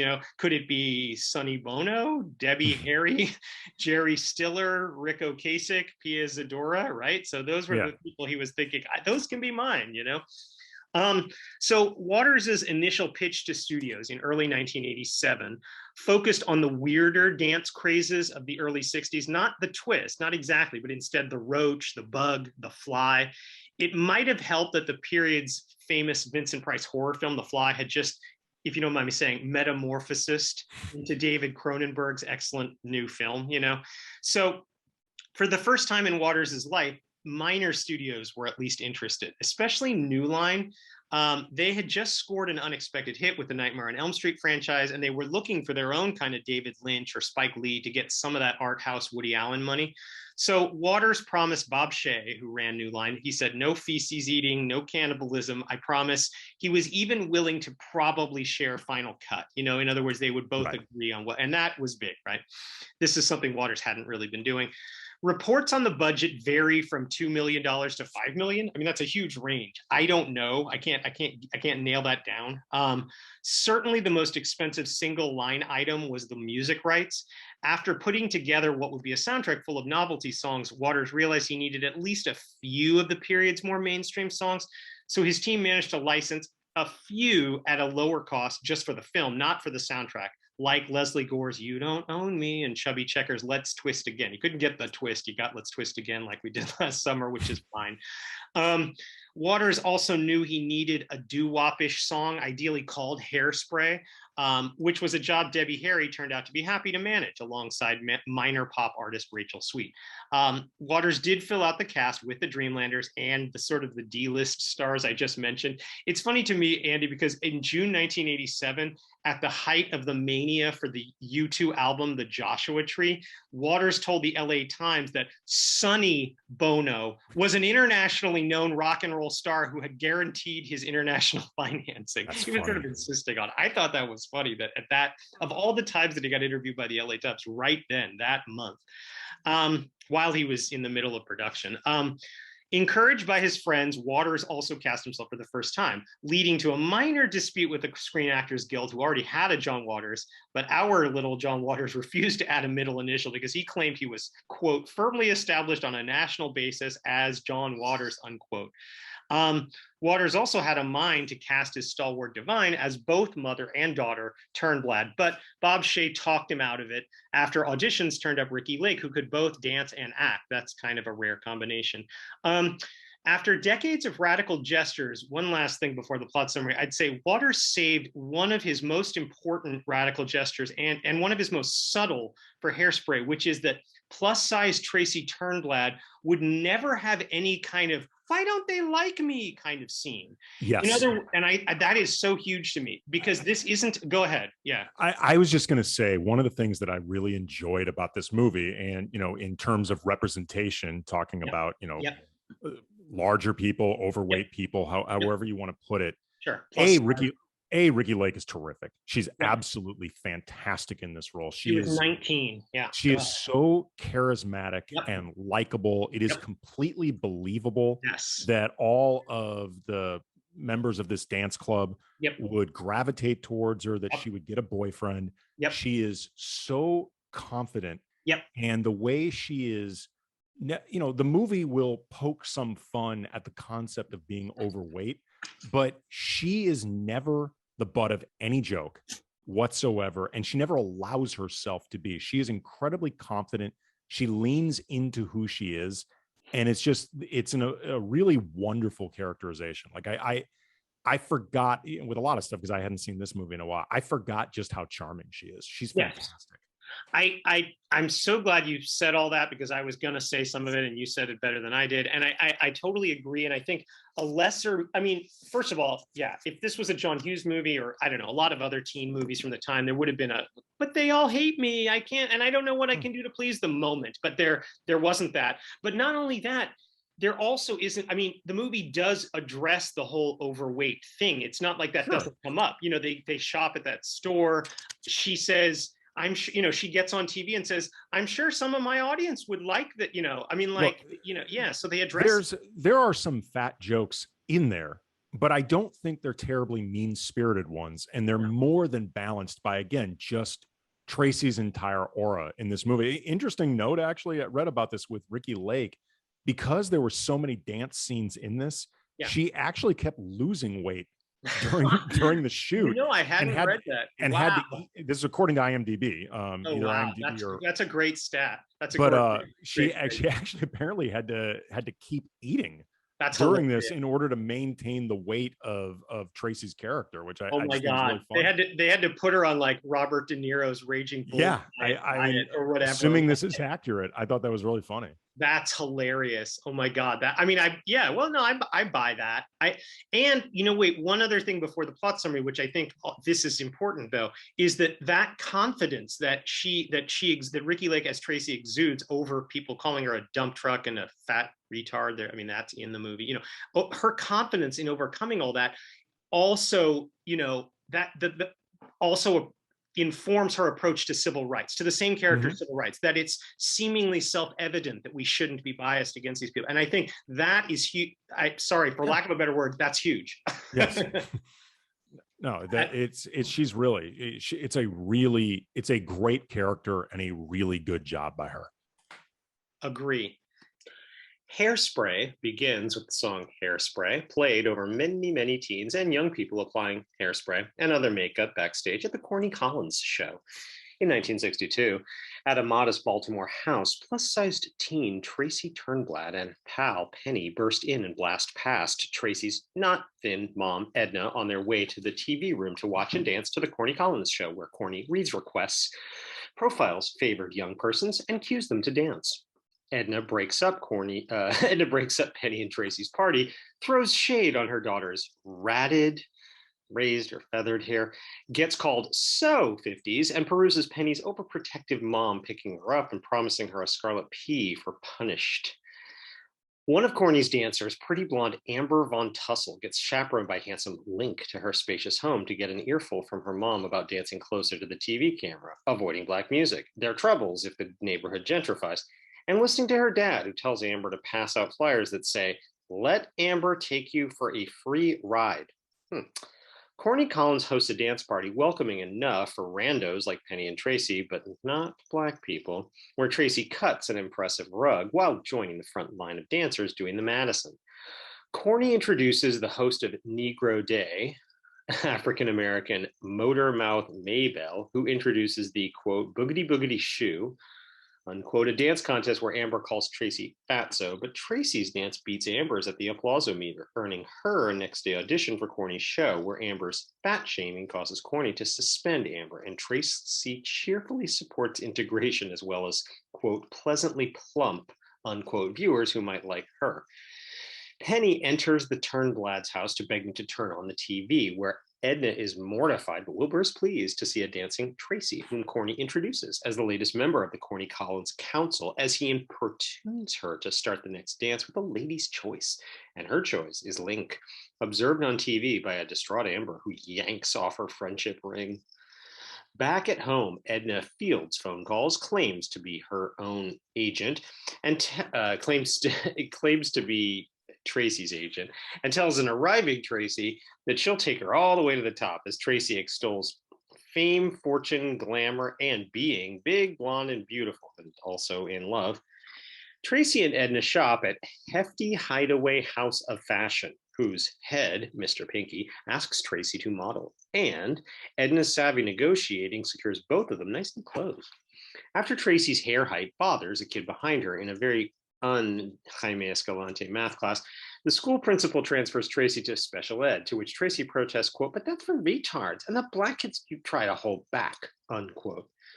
On a field, the special ed class meets another group of teens for dodgeball, and during play, Link tells Amber to grow up. Tracy shows Penny her new friend Seaweed, son of Motormouth Maybell, and Amber brain beans fat retard Tracy, who wakes to see Penny flirting with Seaweed and Link asking her, Tracy, to go steady.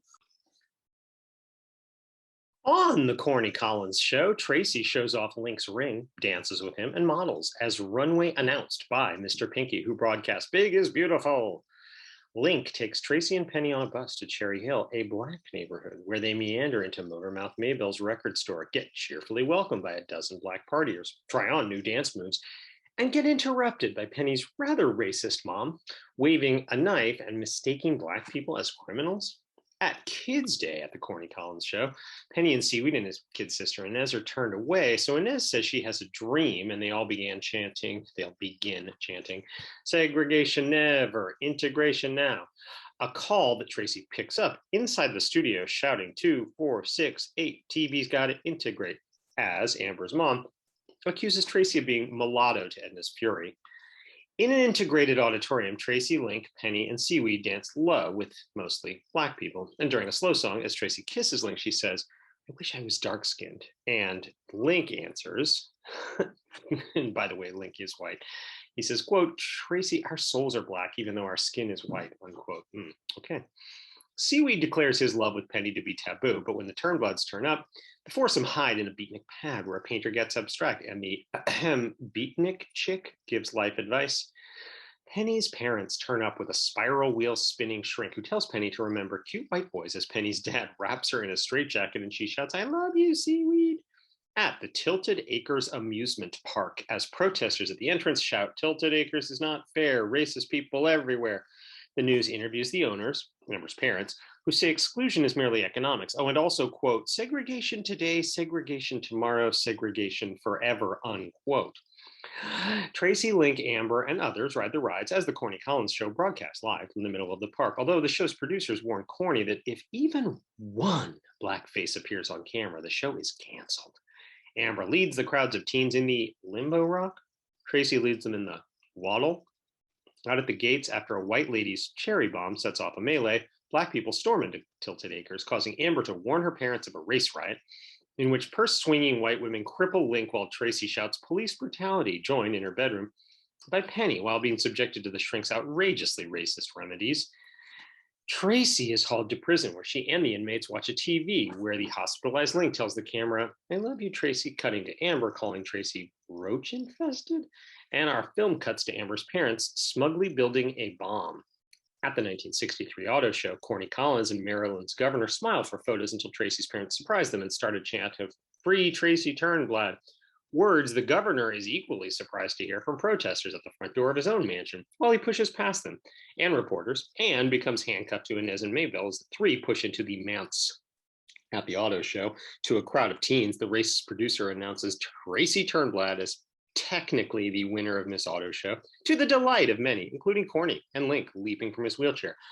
But because Tracy is in reform school, Amber is declared the winner, causing her pompous stomping of a new dance, the Roach, and her mom leaving aside her hair weave hidden bomb for the time being. However, at the manse, Inez and Maybelle keep cheek kissing the governor until he agrees to pardon Tracy, and as if by magic, Tracy dances the Roach with her supporters outside the governor's mansion, all the way into Corny Collins' studio to adoring applause and the full integration of the Corny Collins show. Leaning into Amber's insult, Tracy's Tony-tailored pink dress features dozens of roaches, and as she leads the crowd in The Bug, Amber's mom's hair bomb gloms onto only Amber and mom. Tracy assumes her throne and says, "Let's dance." What else did you think about this movie? What stands out about Hairspray as unique? Go ahead. I mean, one of the immediate thing that jumped out at me, just because it's in the like opening seconds of the movie, this soundtrack is so damn good.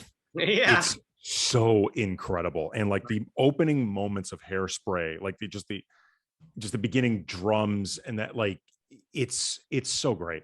Yeah. And it works so well. And you know, whether you're talking about the invented songs or a song like Town Without Pity, which was really popular in its day, but it also I think is well chosen because, you know, in terms of the integration that is a theme throughout this movie, you know, it was a town without pity for the black citizens of Baltimore.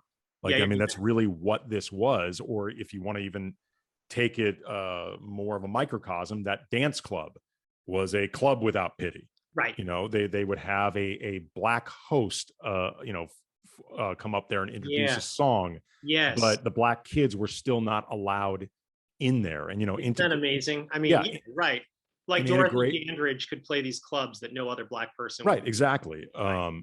Like that's true to life. And, you know, it was, again, like a town without pity, but just the soundtrack is so incredibly well chosen. I used to own it, and then somewhere along the way I lost it, and I haven't had it in a while. Yeah. And you just immediately remember how great it is. And it's just one of many things in this movie that is just really delightful. It's just I hadn't seen it in a while. It's a really, really enjoyable, fun watch. Yeah. Well, it's interesting too, because I feel like Waters was sort of like grabbing the kind of the weirder or more offbeat, like, so there was, after Stand By Me, there was almost like a land rush to get like, you know, Be My Baby into Dirty Dancing and da da da da. I mean, there was all the Good Morning Vietnam soundtrack. They were like, let's get James Brown onto this, that, and the other. Mm-hmm. So it was sort of like Waters almost got, not the leftovers, but I mean, that was actually his pitch to the studios, was like, I'll do the Roach, the Bug, the Fly. But as it turns out, it's a great, you know, what he got was great. I mean, so I don't know. I guess it's a rich period. It really, and it works for this movie in so many. Well, John Waters, I mean, he he is really into pop culture in general. Like Yes. he knows this stuff. Like he was Oh Quentin God. Tarantino before Quentin Thank Tarantino you. became Thank sort you. of the go-to reservoir for this No, stuff. yeah, sure. And No, he, absolutely. like, That's you know, and he loves stuff that may be kitsch, and I think he recognizes that it's kitsch, but he doesn't treat it that totally wink wink. that's Like his that's a good love point. for it all comes through. And you know, he has a Right. great eye for detail. I think he has a really good memory in general. Yep. And you know, these are things that clearly stayed with him. Like you know, all of this stuff, even the songs that were written for the movie feel very, very accurate and period. Like Yeah. you wouldn't know the difference. No, you wouldn't. That's so true. Yeah. I guess they had the model of Back to the Future, where Huey Lewis's songs could fit into the 50s, but I Yeah. think they went past that. I actually, well, certainly their level of inclusion went well past that. I mean, even if you have the model, you still have to execute it. No, that's right. Well, and I'm also really glad you point out the thing about kitsch and his love for it, because when I get my students and they're not as into this movie, or they think, I like it, but I don't like it, it's kind of silly. I always direct them to first read Susan Sontag on Camp. It's really easy to Google those 4 words, Susan Sontag on Camp. The PDF comes right up. Now, granted, none of my students want to take the time to read the PDF. I say just the first couple pages, because it's the first few definitions. And I want to just say them so briefly, as I possibly can on this podcast. Sontag defines camp as less serious than high drama or high art intentionally, interested in the epicene, interested in the attenuated and the androgynous, obsessed with the artifice of surfaces and styles, e.g. clothing, hair, and as putting everything in quotation marks. So I therefore am going to put Sontag in quotation marks and say, quote, the love of the exaggerated, the off, the things being what they are not, unquote. So what I think Hairspray is camp, but without Waters' usual strident grossness, replaced by a strident integrationist message, which I think you already said that, Andy, but I think it's for me, when I tell my students that, sometimes they get a little more into it. Well, I mean, it's subversive. This is definitely a subversive movie, but it's much more accessible than some of his other subversiveness. I don't think it's an accident that Waters was in his 40s when he made this movie, and it's the first movie he made in his 40s. Yeah. And it probably was coming at a time where it's like, I can do more than what I'd done before. And I can still poke at things and I can still turn things inside out, but I don't necessarily have to do it through all shock value. It wouldn't surprise me if he was getting bored with some of that stuff. Right, absolutely. And he'd seen so many of his friends die from AIDS. I think that that affects your perspective right there. Like, I mean, it's just, at some point, it's like, Howard Stern has changed a lot over the years that I don't think is purely because of the culture changing. I think there comes a point where you've done everything you can in that vein. Yep. And you start getting older and you start getting, frankly, a little bit bored by what you were doing before. And you want to see what else you can do.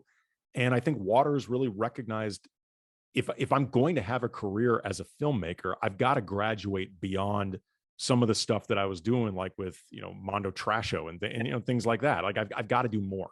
Yeah. And let me just say that most critics were actually happy to welcome Waters into the relative mainstream after all those years.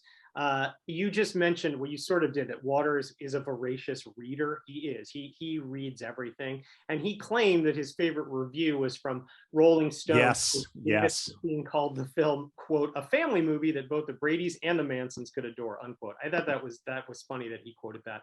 I wanted to quote Waters' book, Mr. Know-It-All, where he wrote, or as I prefer, says in the audiobook, quote, it had the power to sneak into middle-class homes and espouse gay marriage and teenage race mixing without anybody noticing. We were soon to find out that the test results were wrong. Even racists loved Hairspray, unquote.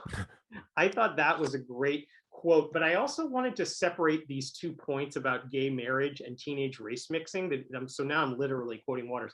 On the first point, see, this kind of went over my head when I saw this as a teenager, but I guess Waters has to be referring to Edna and Wilbur, because other than those 2 protesters in the line for just a second, there's no other. I mean, correct me if I'm wrong, Andy, I don't see another gay couple in this movie. Am I wrong? I didn't notice that. It's actually interesting that I think that in terms of the representation and inclusion in this movie, I would say gay culture is actually, it feels less out in front than the themes of integration and you know, Yes. and Black culture, and honestly the way in white pop culture is often completely taken from Black pop culture Yep. and appropriated, but still the people who created it, the Black people behind it, are still kept separate, Yep. even while it's being co-opted.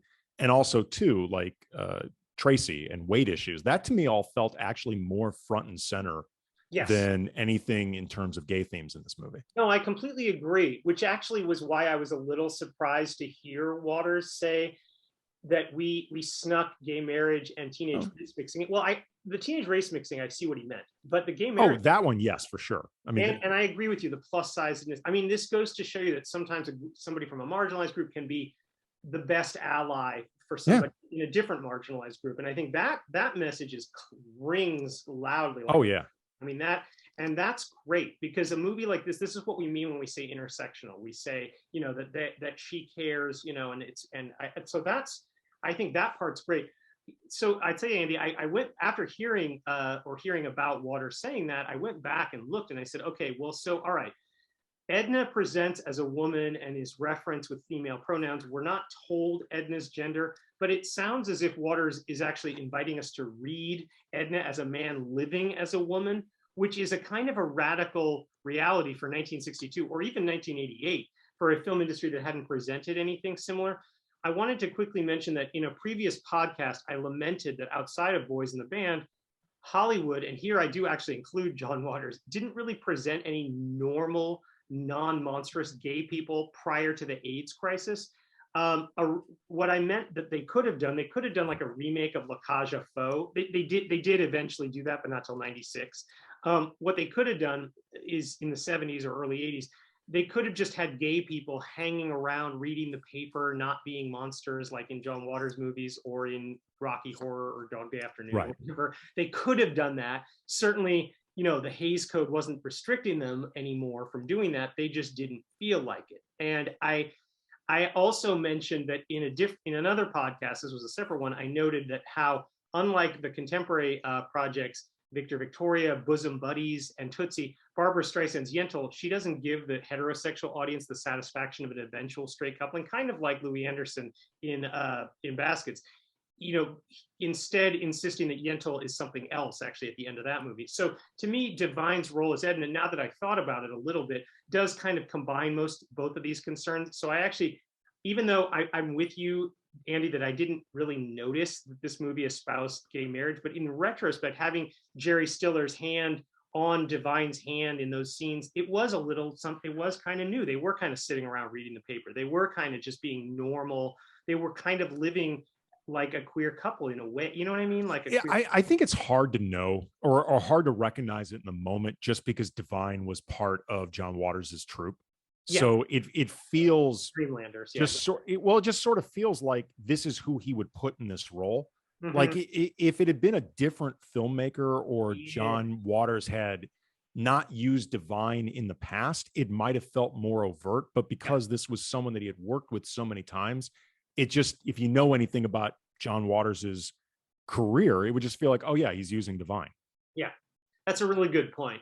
And who knows what people, I mean, certainly many of the straight audiences that probably love this movie, the people he's probably talking about when he says even racist loved Hairspray, probably a lot of them don't even realize that it's the same actor that's playing the racist Arvin Hochfile. Exactly. You know, exactly. I doubt that they know that. This seems like the time to mention that 15 years after Bruce Lee had died, days before the international premiere of Enter the Dragon, Divine died on March 7, 1988, from a heart attack at the age of only 42, just as Hairspray was going into international release. So Waters was, of course, one of the funeral speakers and pallbearers. I was going to mention that apparently Whoopi Goldberg sent flowers with a note that said, quote, "See what happens when you get good reviews," unquote. The strange thing, Andy, about seeing Seaweed and Penny, those two characters, you know, passionately lock lips, is that there really hadn't been that mmany films with a supporting black-white relationship, at all. Even though there totally could have been. I mean, Fame, there really it's a short list by '88, very short, and that's sad. I mean, as with positive gay representation since the breakup of the Hays Code, when the Hays Code used to say no miscegenation, they use that term, right?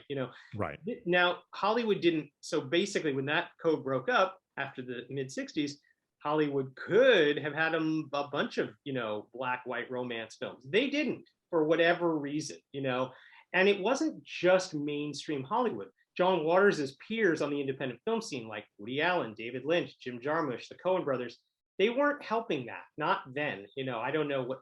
So I think when Spike Lee's Jungle Fever came out in 1991, the media covered that film as though there had been pretty much no films about interracial romance, which was almost true, you would have thought. And perhaps oddly, perhaps unsurprisingly, depending on your perspective, that situation was not particularly improved by Quigley's top box office star of 1987 and 1988, Mr. Eddie Murphy, another major figure whose films have been fully ignored by critics and IMDb and Letterboxd users, making their all-time best list, essentially. Eddie Murphy was born in 1961 in Brooklyn, raised in a pre-gentrification Bushwick with his older brother, Charlie. Eddie's parents broke up when he was 3. In an apparent crime of passion, his father was stabbed to death when he was 8. Eddie and Charlie spent a year in foster care, eventually settling with their single mom in Roosevelt. According to Murphy, hearing Richard Pryor's 1974 album, That N-Word's Crazy. By the way, Andy, that the actual album title doesn't literally say N-word. It says this other word that I'm not going to say. Yeah. But yeah. Okay, yes. I know the album. Yeah. Well, there you go. So that album made Murphy feel he could be a comedian, right? Murphy had also heard that Pryor was doing bicentennial shows, but at the age of 15, Murphy couldn't get into any of them. So he tried and failed to do his own bicentennial shows. Pryor would later release the album Bicentennial N-Word. It wasn't literally called N-Word. Do you have that one too? I know the album. Yeah, no, I know. It's an excellent album. Murphy had later said that his debut as a stand-up was on July 9th, 1976, at the Roosevelt Youth Center, doing an imitation of Al Green's Let's Stay Together at the age of 15. Okay. So the young Murphy continued to book minor appearances anywhere he could walk or take a train to, sometimes skipping school, for which his mother made him take summer classes. At the age of 19, with no intention or funds to go to college, Murphy finally landed an agent doing all this. And this agent, the story I heard was that he accidentally gave Eddie the phone number of the booking agent of Saturday Night Live, Neil Levy. Now, disrupting protocol, Eddie called Levy, just cold called him, and he made jokes. He begged for an audition, but Levy refused. He said the new cast for 1980 and 81 already had one black person, Yvonne Hudson. And Andy, as you know, you can't have more than one black in an 8-person cast. No, of course not. Right? No, not back then. Yeah. So finally, Murphy wore down Levy, apparently. I mean, that's kind of how it, in the SNL, the book, it says.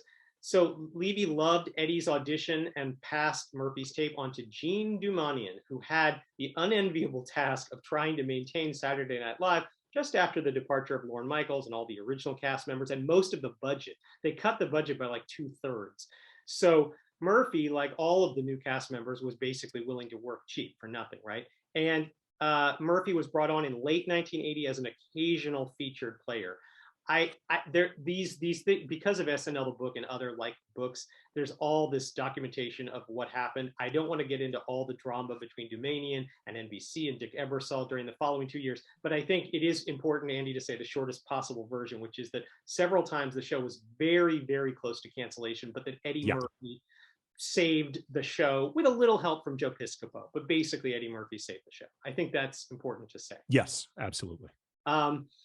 I know we talked about this a little bit off cast. The popularity and singularity of Eddie Murphy from roughly 1982 to 1988 cannot be overstated. Outside of can't. Outside of the world of music, in other words, excluding Michael Jackson and Prince, Eddie Murphy at that time basically was young black masculinity, or in some ways just masculinity. I like the way you put that when I mentioned Andy. Yeah. I want to say we did not have before, and we do not have now, a star quite like Murphy was in the 80s, partly because he said all the unsayable things, both in his films and in his popular stage routines. These days, I mean, whoever you consider to be the most outspoken R-rated comedian does not also have movies as popular as the R-rated 48 Hours, Trading Places, and Beverly Hills Cop, because the film industry now will not support such raucous R-rated rebelliousness. Well, I mean, to be fair, Eddie Murphy has said that some of the stuff that he did in the 80s, he would not do now. Yeah. Like he looks back at some of the stuff he did and says it's cringy. Like I would not do it the same way. This was from the perspective of a guy that was often angry or going through relationship issues. And you know, it was a time, you know, because a lot of his stuff was straight up homophobic. Oh, yeah. It was at a time of gay, you know, really high gay panic in this country. And, you know, he has said that, you know, I think Eddie Murphy is smart and talented enough that he could have found another way to be huge, but he absolutely wouldn't have done it the same way. And in 2021, 2022, he's the guy who would say, I wouldn't want to do it the same way either. Sure. No, that's absolutely right. Well, we can't live it over. We don't know what would happen to Earth 2, but at the time it was basically transformational. It was, I don't know. Yeah, it was something. I mean, nobody didn't know about it. Oh, his charisma and his presence was unlike most things. I would say it's unlike anything we'd seen in that decade, if nothing else. I mean, it really was. He was a singular force. It defined the decade in many ways, just as much a Rubik's Cube or whatever, or playing Pac-Man. Okay. You know, I had mentioned this to you before we did the show, but there was a thought exercise that I want to throw out to you. We don't have to land on a solution, but just to underscore how big Eddie Murphy was and how much he meant to that decade. This was something that on ESPN radio, we used to play a game called Three the Hard Way. The premise being you present the host and by extension the audience that's listening 4 historically important, popular, etc. items. One has to be eliminated forever. It will have never existed. There's no memory of it. There's no trickle down effect that would have come from it. It's gone. Right. Yeah. You pick one of these. Yeah. For Eddie Murphy, 48 Hours, Trading Places, Beverly Hills Cop, Coming to America. Oh, that is rough. It's brutal. It's brutal. Brutal. You know, and I don't have an answer. Go ahead. Yeah. I'm not even looking for an answer from you, if for no other reason than time constraints, but just the idea of how quintessential he was to that decade and how difficult it is to think of him not being a part of it. Again, throw those 4 movies out, dear listener, try to figure out the one you take out. Even if you can land on something, it is not easy. I think I'm going to later answer that. Okay. it'll be smart for anybody who cares to kind of keep the tension going, the suspension a little bit. But I do think I have an eventual answer for that. Okay. As I get through a few other things, which are all, I love that you said that. By the way, a bunch of Twitter jerks are always like imitating you guys. It just so happens that because Twitter allows 4 photos and not 3 or 6, everybody's always doing these. You eliminate ones, and it's like, come on, give Andy. Well, we didn't invent, to be clear. You know, to quote the president, former President Barack Obama, we didn't build this. But Murphy circled back to the African Prince idea, writing an entire treatment himself that Eddie Murphy considered substantially different from the original idea, which had come from columnist Art Buchwald. However, Buchwald disagreed and sued Murphy and Paramount. Murphy was forced to testify in January 1990 under oath, not utterly unlike Landis had 3 years earlier. I don't know about you, Andy, but based on what I just heard you say, maybe like me, you're also amused by Landis and Murphy's conflicting accounts of each other and their relationship. You know, like because Landis had said that when they were making Trading Places, Murphy was young and full of energy, curious, funny, fresh, great. But on Coming to America, by contrast, he was this deity in a deluxe trailer, expecting deference. You know, it's funny, Andy, I see that, but I also see that as part of the Akeem role that kind of makes the movie work. That's kind of the Eddie that we wanted at that point, that he was this deity almost. I mean, I know that sounds silly, but no, he was a straight up rock star, and not just because he had a pop single. I mean, he was massive. And look, that led to things good and bad for Murphy. I mean, he, by his own admission, his career was not as good as it could have been because he got very caught up in salary. Yep. And, he made a lot of his choices based on what they would pay him. Yep. And it led to a lot of movies that ironically undercut his bankability.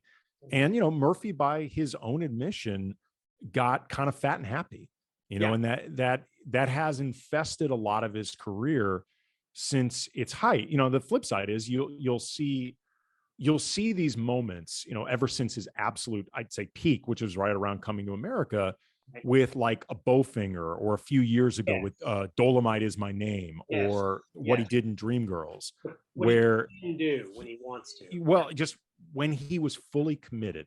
Yes. That guy was as talented as anybody you will ever see. He's unbelievable. He could when he felt like it. Absolutely. Yeah. I know. This was really, does he feel like doing it? Right. And again, I'm not saying anything out of school. This is what Eddie Murphy has said. No, I know. And that's fair. Before I jump into the plot summary, I want to say that, they did actually make the movie. So I think that maybe he hired Landis because he thought he behaved professionally after these kind of 3 recent film failures that he'd had. I think that, that kind of happened, although they certainly did cross words.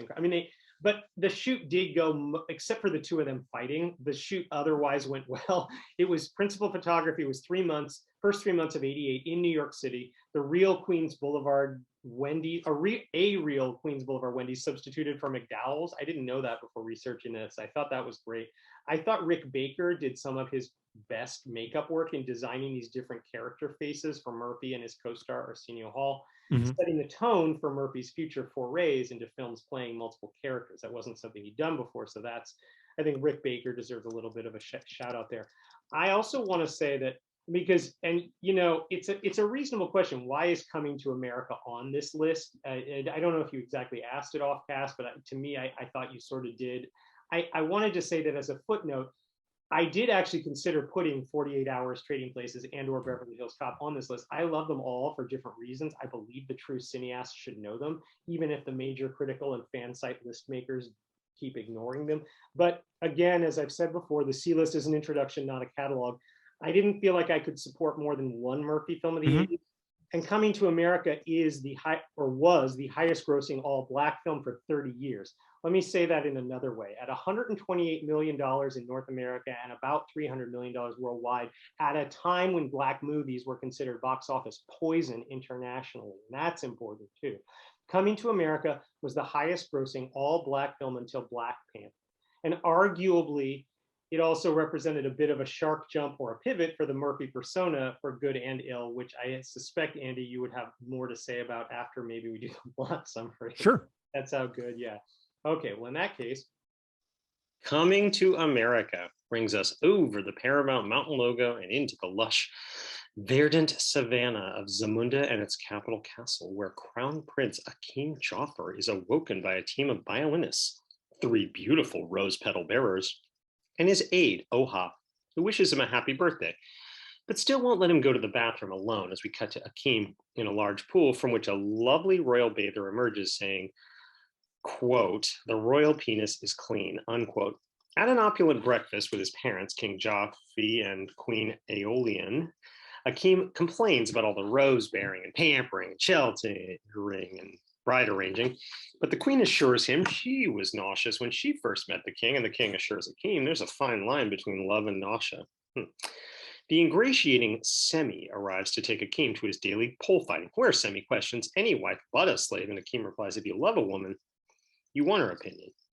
In the throne room at the elaborate cross-cultural wife presentation ceremony attended by hundreds of African diplomats in dashikis, accompanied by an awkward a cappella from Oha, Akeem meets his bride-to-be, takes her into a private room, and learns that she is so supplicant as to never express any preference beyond what Akeem prefers. King Joffrey wraps up the ceremony, walks with his son on a private lawn graced by zebras and elephants, asks about Akeem's awkwardness, and agrees that because Akeem has never left Zamunda, he should take 40 days to see the world, so is Royal Oates, and circle back to Zamunda for his wedding day. Semi is fired up to fancy 40 days of fornication, but Akeem confides in Semi that he wants his loins and mind stimulated, so he plans to find a bride in America. And they look at a map of the United States and find a place called Queens.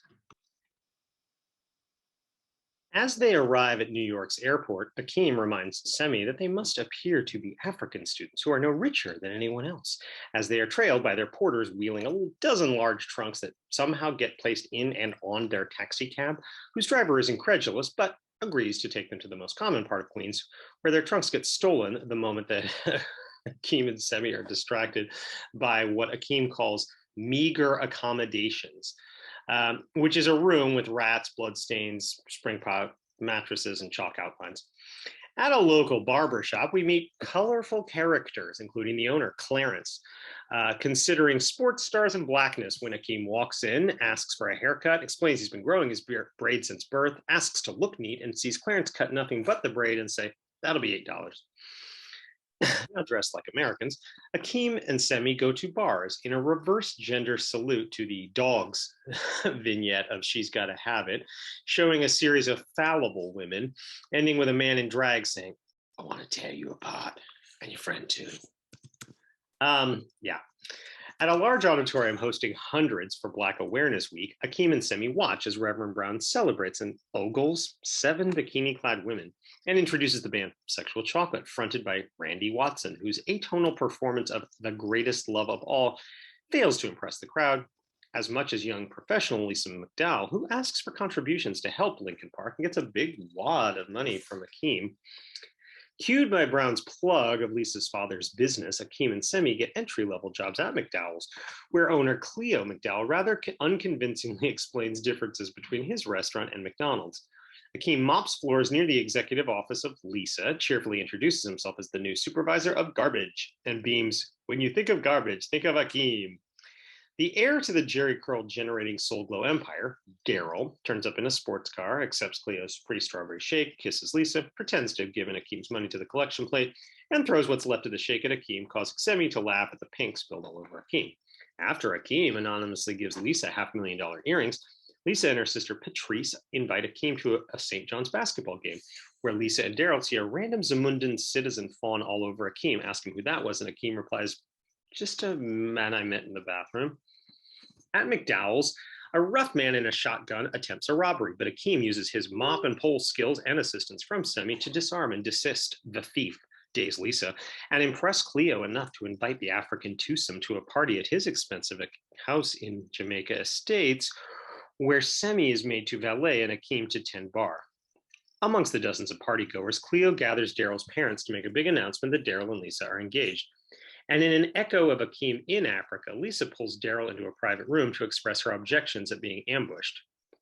When Lisa asks Akeem to dinner, Akeem insists on testing Lisa's affection by taking them to his poor apartment. But when they get there, Semi has converted their Roach Motel room into a posh hotel room. So Akeem redirects her to a restaurant where he claims to be a goat herder. But she praises his inner glow and kisses him.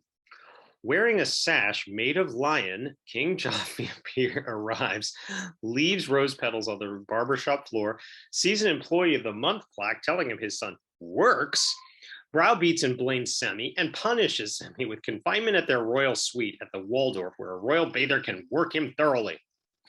Akeem and Lisa kiss at a museum as the king visits McDowell's and gives Cleo his Waldorf information and some Zamunda money with Akeem's picture.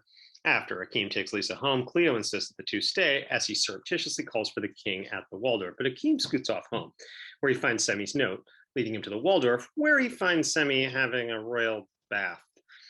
The king arrives at Cleo's with his queen and retinue, deals with Cleo's sycophancy. No, wait. He deals with Cleo's sycophancy, goes to Lisa's room, and tells her Akeem is already engaged and only in America to sow his royal oats, which causes her to leave. Akeem arrives, learns his father drove off Lisa, tells his family he loves Lisa, gets his mother's approval and father's disapproval, finds Lisa descending into the subway, follows her into it, pledges his love, renounces his throne to the scores of spiritless subwayers. But Lisa walks away anyway.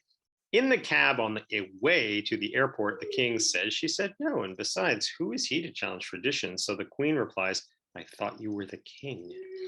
Back in the Great Hall in Zamunda, an aloof Akeem stands at the front waiting for his veiled, long-trained bride to finally reveal her face. And it's Lisa, causing Akeem much happiness and peremptory kissing, and later riding with Lisa amongst the adoring throng of thousands, asking if she saying if she wants him to, he could still give all this up, to which Lisa says, nah. Andy, what do you think of this film now, looking back more than 30 years later? What stands out as unique or best or most important about it? I mean, I still love it. I think it's a really, really funny, fun, entertaining movie. I mean, it's one of the most purely entertaining movies Murphy's ever made. I think it is still the most pop culturally trenchant movie that he's ever made. Like, it's the most memeable. It's the one with, I think, the most references that people automatically know. And that staying power is what, like going on 32, 33 years, something like that. You know, there's a reason that this movie is so incredibly beloved. You know, it's not likely a coincidence that it's Eddie Murphy as at sort of his kindest, gentlest. But it's still a really charismatic showcase for what Murphy can do. It's the, you know, it's the first of his multiple character movies that, you know, he became, you know, that became a staple of Eddie Murphy's career. And it's also interesting too when you'd mentioned like as a moment for all black casts, which it was. I mean, the only white role I can even think of in the movie that sort of even matters is Louis Anderson's, and the movie could have been completely the same without him. But it's go ahead. But it's kind of a cheat code though, because so many of those black roles were actually Eddie Murphy. Right. You know what I mean? Like with him playing all these and Arsenio Hall. Yeah. Well, Arsenio Hall though at that point wasn't Arsenio Hall. No, I know. But right, I'm just giving him a little shot. Oh, sure. But I mean, just like it speaks to how the movie was both, you know, revolutionary in terms of what it presented and what it ultimately turned into with box office, but it was also a bit of hedge betting in the same way, because you know, Eddie Murphy was as bankable as anybody in Hollywood. Yes. So he was in certain ways the safest approach to an unsafe thing you were looking to do in terms of that many, you know, sort of that much blackness in a movie, in a mainstream Hollywood movie. He was, you know, as the video game generation will say, the cheat code. You know, it's funny. That is such a good point. I think, you know, Coming to America, it's kind of a perfect film for Eddie's, not just him, but his star persona at the time, because he was the guy that people fawned over in line at a restroom. And he was the guy we wanted to smile broadly, like he keeps doing in the film. In a way, he was really giving the audience what we were asking for. But I also think you make such a good point about that this was the first of many films where he's not only just the straight man, if we can call them that, but also the goofy, weird character guy, the guy basically the guy we knew from the Saturday Night Live skits who could do these weird voices, these weird imitations. He even revived Mr. White from SNL to play him as a Jew in a barber shop. I mean, that's how much he's suddenly bringing back all and people, I don't think people in the beginning knew that was Eddie Murphy. Like, I think at the reveal at the closing credits that's also Eddie Murphy, for a lot of people, was like, holy shit, really? Yeah. No, that's absolutely right. And I think, but I like that you're pointing out that it is a little bit of a hedge of bets. Well, but go ahead. Yeah. Well, I was going to say, like, what I think is also really interesting about this, in terms of it being the highest grossing movie with that type of black cast, is for Eddie Murphy, who was, you know, a massive celebrity, but you know, it is rightly noteworthy how big he was as a black superstar, that this movie, you could argue, is like the most ubiquitously black movie of that era for Eddie Murphy. But it was also his least confrontationally black, in the way like white America would have been made nervous. Like, it is the least edgy movie of that era for Murphy when it comes to race. And it's like probably the most softened of Eddie's iconic characters. It's the least profane. It's the least overtly sexual. Like, these are buzzwords and red flags that studios and cultural observers, you know, code for white people, would have been broadly nervous about. No, that's like a great point. Of his 4 tentpole movies of that era, the ones I mentioned before, 48 Hours, Trading Places, Beverly Hills Cop, Coming to America, it's the only one where the N-word isn't said. Thank you for saying that. Right. And it's also too, like, it is the least confrontational in terms of race. Well, let's face it. Yeah, in those other movies, he's called upon to basically Sidney it, Poitier in his most confrontational scenes in the heat of the night or in the Defiant. right. He's asked to do that, whereas here he's not. There are confrontations of race in those other three movies that don't exist in Coming to America, which isn't to say that Coming to America is not a movie of Black culture. And I want to make it clear, none of what I'm saying is meant as a swipe against the movie or like that it's some type of compromise. Like, this is the movie it's supposed to be, and it's a really terrific movie. I just think that it's not likely a coincidence that it worked out this way, like that it happens to have this type of, like, I don't know, this type of contrast in it. Like it's Yeah, no, I think you make a really good point. It reminds me of, there's that line in She's Gotta Have It, which came out 2 years before this, where Spike Lee says that, he's talking about a black guy. Spike Lee's character says, that guy's soft as ice cream in summer. And, in some ways, the character of Akeem is as soft as ice cream in summer. He's supposed to be, right. Right. I mean, and I get that. You can you can glimmer, although we didn't know it in '88. You could glimmer the family friendly guy that was coming. We didn't know that then, but but yeah. No, you're right. You're definitely right. I wanted to say Coming to America proved that white audiences would turn out in droves for all Black screen content that was not overseen by either the producers of Roots, Bill Cosby, or Steven Spielberg. And what that meant was that it expanded possibilities. It led to the debut of the Arsenio Hall Show in 1989. It probably assisted the debut of the so-called Black SNL, as In Living Color was called, in 1990. Certainly the list of all the headline-worthy comics of all colors influenced by Eddie Murphy would be too large to fit even in the Apollo Theater. I mean, and this movie is just part of that. It's not the only thing. But I would say, and this kind of, to me, this kind of speaks to what I just heard you say.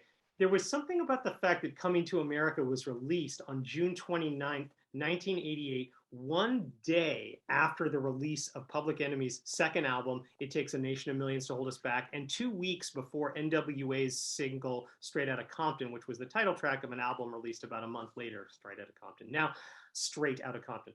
Yes, Coming to America was obviously a huge hit that summer. But what I would say changed over that summer, although we maybe didn't realize it right at the time, Eddie Murphy was no longer the voice of young, angry, Black male America. I would argue that summer, that crown was seized by either Chuck D or Ice Cube, or perhaps just conscious, angry hip hop more generally. In the process, leaving behind Murphy's, I mean, we used to say that, but now it looked older and kind of, that was the other thing, that was the antiquated thing. Now that was no longer it anymore. I mean, I think am I crazy to make that case? I don't know. I mean, I mean, without going too dangerously into territory where I'm white-splaining Black culture, it's also hard to know, because after Coming to America, Eddie's taste in scripts were all over the place, and the quality of films that he did, to say the least, was all over the map. Yep. So it's hard to know for sure whether or not he became less of a representation of Black culture, as much as just he wasn't doing as many good movies. I think you make a really good case there. I wonder if Spike Lee would have actually agreed with you, because it was in March 1989, Spike Lee was this interview with Jet, and Spike asked why Eddie Murphy was not using his power to help Black actors break into film. Now, I thought that's really interesting for '89, because that was either very unfair or a spur, or both. Because now to make my case, I want to back up a little bit. Before the 1970s, the all-Black film was a rarity, and so it was easy for my C list to kind of cover almost all of them. The first half of the '70s saw too many Black films to count. I mean, I don't know it. I'm not sure if everybody knows what they all were, but these were curtailed for many reasons in the late '70s that I've explained on previous episodes. They included diminishing box office, Black preachers inveighing against Blaxploitation. In this context, interracial buddy comedies became safer and easier, whether made for Richard Pryor or Eddie Murphy. But that said, each year of the mid-'80s produced at least one must-see all-Black film. A Soldier Story in '84, The Color Purple in '85, She's Gotta Have It '86, Hollywood Shuffle '87. But despite or because of Spike Lee starting with Coming to America, Murphy used his exclusive contract with Paramount to make more all-Black films than he didn't, which were Harlem Nights, which was Murphy's first and only directorial effort, Boomerang, and Vampire in Brooklyn. I do think that certain things happen with all black films that just don't happen otherwise. I said this with A Raised in the Sun. I mean, for me, one example from coming to America is that just the sight of hundreds of black people in formal dashiki adjacent designs that Deborah Nedulman derived from Ivory Coast, Gambia, Senegal. Another example is perhaps Samuel L. Jackson's stardom doesn't happen if he isn't first cast in small roles in Coming to America and Do the Right Thing in that order. I wanted to return to Vampire in Brooklyn, which I just mentioned. That film, that all-black film, turned into such a fiasco in 1995, one of those scripts you just mentioned, Andy, that Paramount declined to renew their contract, and so Murphy mostly stopped making efforts toward all-black films after the next year's The Nutty Professor. There are exceptions, but that Nutty Professor kind of marked Murphy's next pivot into mostly family-friendly territory. It's easy to see Murphy now as kind of Shrek's donkey or a dragon in Mulan or Dr. Dolittle, very sanitized, very safe. But I mean, just to put my own ribbon on it, I think the dangerous Murphy was something we once had and we once needed to get us to the next thing. That's what I think about it. Any other thoughts about this kind of thing? I mean, you saw a bit more of that dangerous version of Dolomite Is My Name, and he's so good. He's just so incredible in it. I have a sticker for Dolomite Is My Name on this laptop. That's what I thought of that movie. Good enough for a sticker. Yep. Anything else about Coming to America that before I jump into the next thing? No, I'm good. Good. All right, great. No, I think it's a solid. I love it. I enjoy it every time. Oh, you know what? Wait, let me go back to that. If I had to remove one of those four, I will say, very reluctantly say Beverly Hills Cop, actually. Just for me on the desert island. I don't need that one as much, but I still would miss, but just the effect of Beverly Hills Cop, of that being such a sort of a supernova over 85, everybody talking about it, the banana in the tailpipe, just Axel Foley, this, that. I would miss all that, but but still. I had to choose one, I would choose Trading Places, but I don't want to give up any of them. But if I had to choose one, that's the one. I get that, sure. I can see that. Although, yeah, but I'm a screwball comedy guy, and so I get into places. Okay, well, I just said that the dangerous Murphy was something we once had and once needed to get us to the next thing. I believe that. Hollywood's most revered actors, meanwhile, had another next thing to get to, and the next film helped here, got them there. By revered, I'm talking about Al Pacino, Robert De Niro, Tom Hanks, Jodie Foster, Sean Penn, and others. All their films where they played someone severely handicapped were enabled by the Oscar-winning blockbuster success of this next film of the podcast, Rain Man. Okay, so to back up a little bit, Mark Tinker and John Macias's St. Elsewhere, which began in 1982, is a show about a hospital that does not today get enough credit for being quality TV before there was quality TV, nor for starting the career of a young actor named Denzel Washington.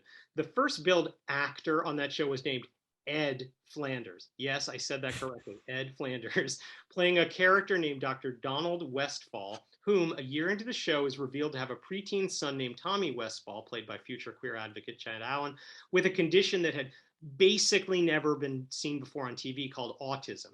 Tommy was mostly nonverbal with a lot of wall staring and repetitive movements. Screenwriter Barry Morrow may or may not have seen Tommy's 2 extant episodes on St. Elsewhere by the time he attended the 1984 Texas meeting of the Association of Retarded Citizens. Yes, that was their name. There, at that meeting, Morrow met a savant named Kim Peek, and Morrow developed this person into the character of Raymond Babbitt, who became more of an autistic savant with special abilities of memorization. The latter aspect helped Morrow's script through the Hollywood pipeline. Like the deaf woman at the center of Children of a Lesser God, Morrow's character was not only a victim and was not looking to be saved. Those were important things. That any change in character would have to come through the other character of the movie, whom Morrow envisioned as an estranged or a lost brother, all the better to pitch the script to brothers like the Quaids, Dennis and Randy Quaid, or the Murrays. Now, according to producer Roger Birnbaum, he said yes to Barry Morrow's pitch for Rain Man the very first time he heard it. The problem was that Birnbaum at the time, this guy would go on to run MGM, but at the time he had only just moved from record producing to film producing. He only had one film to his credit, The Sure Thing. He had to hustle to interest anyone in Morrow's little character drama. However, he got lucky. Someone at Creative Artists Agency was supposed to give the script to Bill Murray and his brother Brian Doyle Murray. Not everybody that I know. I know you know that, Andy, that those two are brothers, but not everybody knows that. But instead, I don't know if this was a mistake. He probably meant to do it, the CIA agent. He instead sent the script to Bill Murray to play Raymond and to Dustin Hoffman to play Raymond's entitled brother, Charlie. He thought, oh, well, Hoffman will be perfect at wreaking a sense of entitlement. Well, Hoffman read the script and he decided he wanted to play Raymond. He wanted to play, that was the role that Hoffman was interested. Once he was interested, that was when the producing team of John Peters and Peter Guber got involved. They had some hits under their belt. Now, at the time, this was 1986, Bill Murray was in a sort of a self-imposed semi-retirement. Meanwhile, Tom Cruise had already contacted Dustin Hoffman and asked Hoffman, how could we ever work together, dude? Now, of course, lots of people wanted to work with Hoffman, but lots of people were not the biggest star since Eddie Murphy via that summer's Top Gun. And Gubers and Peters heard that that Martin Scorsese recommended Cruise based on his completed but not yet released film, The Color of Money. So Peters and Guber got Morrow to rewrite the script to account for the age gap. They got Cruise to take second billing under Hoffman, and they got Martin Brest to agree to make Rain Man his first film since Beverly Hills Cop. I mean, that's right there. You've got what? The guy who just made Beverly Hills Cop. That's his most recent film. He's willing to do this. So you've got incredible talent lined up for this thing and a start date for late 1986. And then ... Brest and Hoffman decided they didn't like the script, which was borderline jokey and silly and did not seem appropriate in the wake of number one, Children of a Lesser God, number two, a 1986 film called The Boy Who Could Fly, which gets credit as the first feature film to centralize a person with autism. But the thing is, in the movie, he's magic. He flies, he evolves to speak, he changes. So that all was like, wait, what? And then number three, also in 86, Temple Grandin's first book called Emergence Labeled Autistic. Basically, Hoffman knew about these developments and said, look, if Rain Man winds up as the first time people have ever heard of autism, I, Dustin Hoffman, don't want people to trivialize the condition. I don't want people to feel anything less than empathy for people with it. I don't want to make just a comedy about it, which is how the script read to him at the time. So now, I mean, he's known for being demanding. In this case, I'm kind of glad that he was. Right. To Peters's and Guber's credit, they agreed. They held off on production for months while they hired Ron Bass to rewrite the script, which was later a dispute between Bass and Morrow. Meanwhile, Dustin Hoffman stayed very busy visiting with consultants from the Institute for Child Behavior Research in San Diego, the UCLA's Neuropsychiatric Institute. He met with many autistic people. On the stage at the Oscars, he thanked and said who he based his performance on: Kim Peek, Joe Sullivan, and the real brotherly relationship between Peter and Kevin Guthrie. I just wanted to throw, you know what, in all these podcasts, Andy, I haven't gotten to throw out names of real autistic people. I'm doing that right now. Now moving on. That's fine. I understand. At some point in 1987, Peters and Guber dangled the project in front of Steven Spielberg, who became interested partly because he was keen to work for the first time with both Hoffman and Cruise. He never worked with either of them. Fans know he later works with them a lot. Martin Brest was insulted. He left to make Midnight Run, a movie with some intriguing similarities to Rain Man that I'm not going to get into now. Midnight Run's a great movie. It is a great movie. Yes. And a worthy follow-up to Beverly Hills Cop, probably better than Beverly Hills Cop.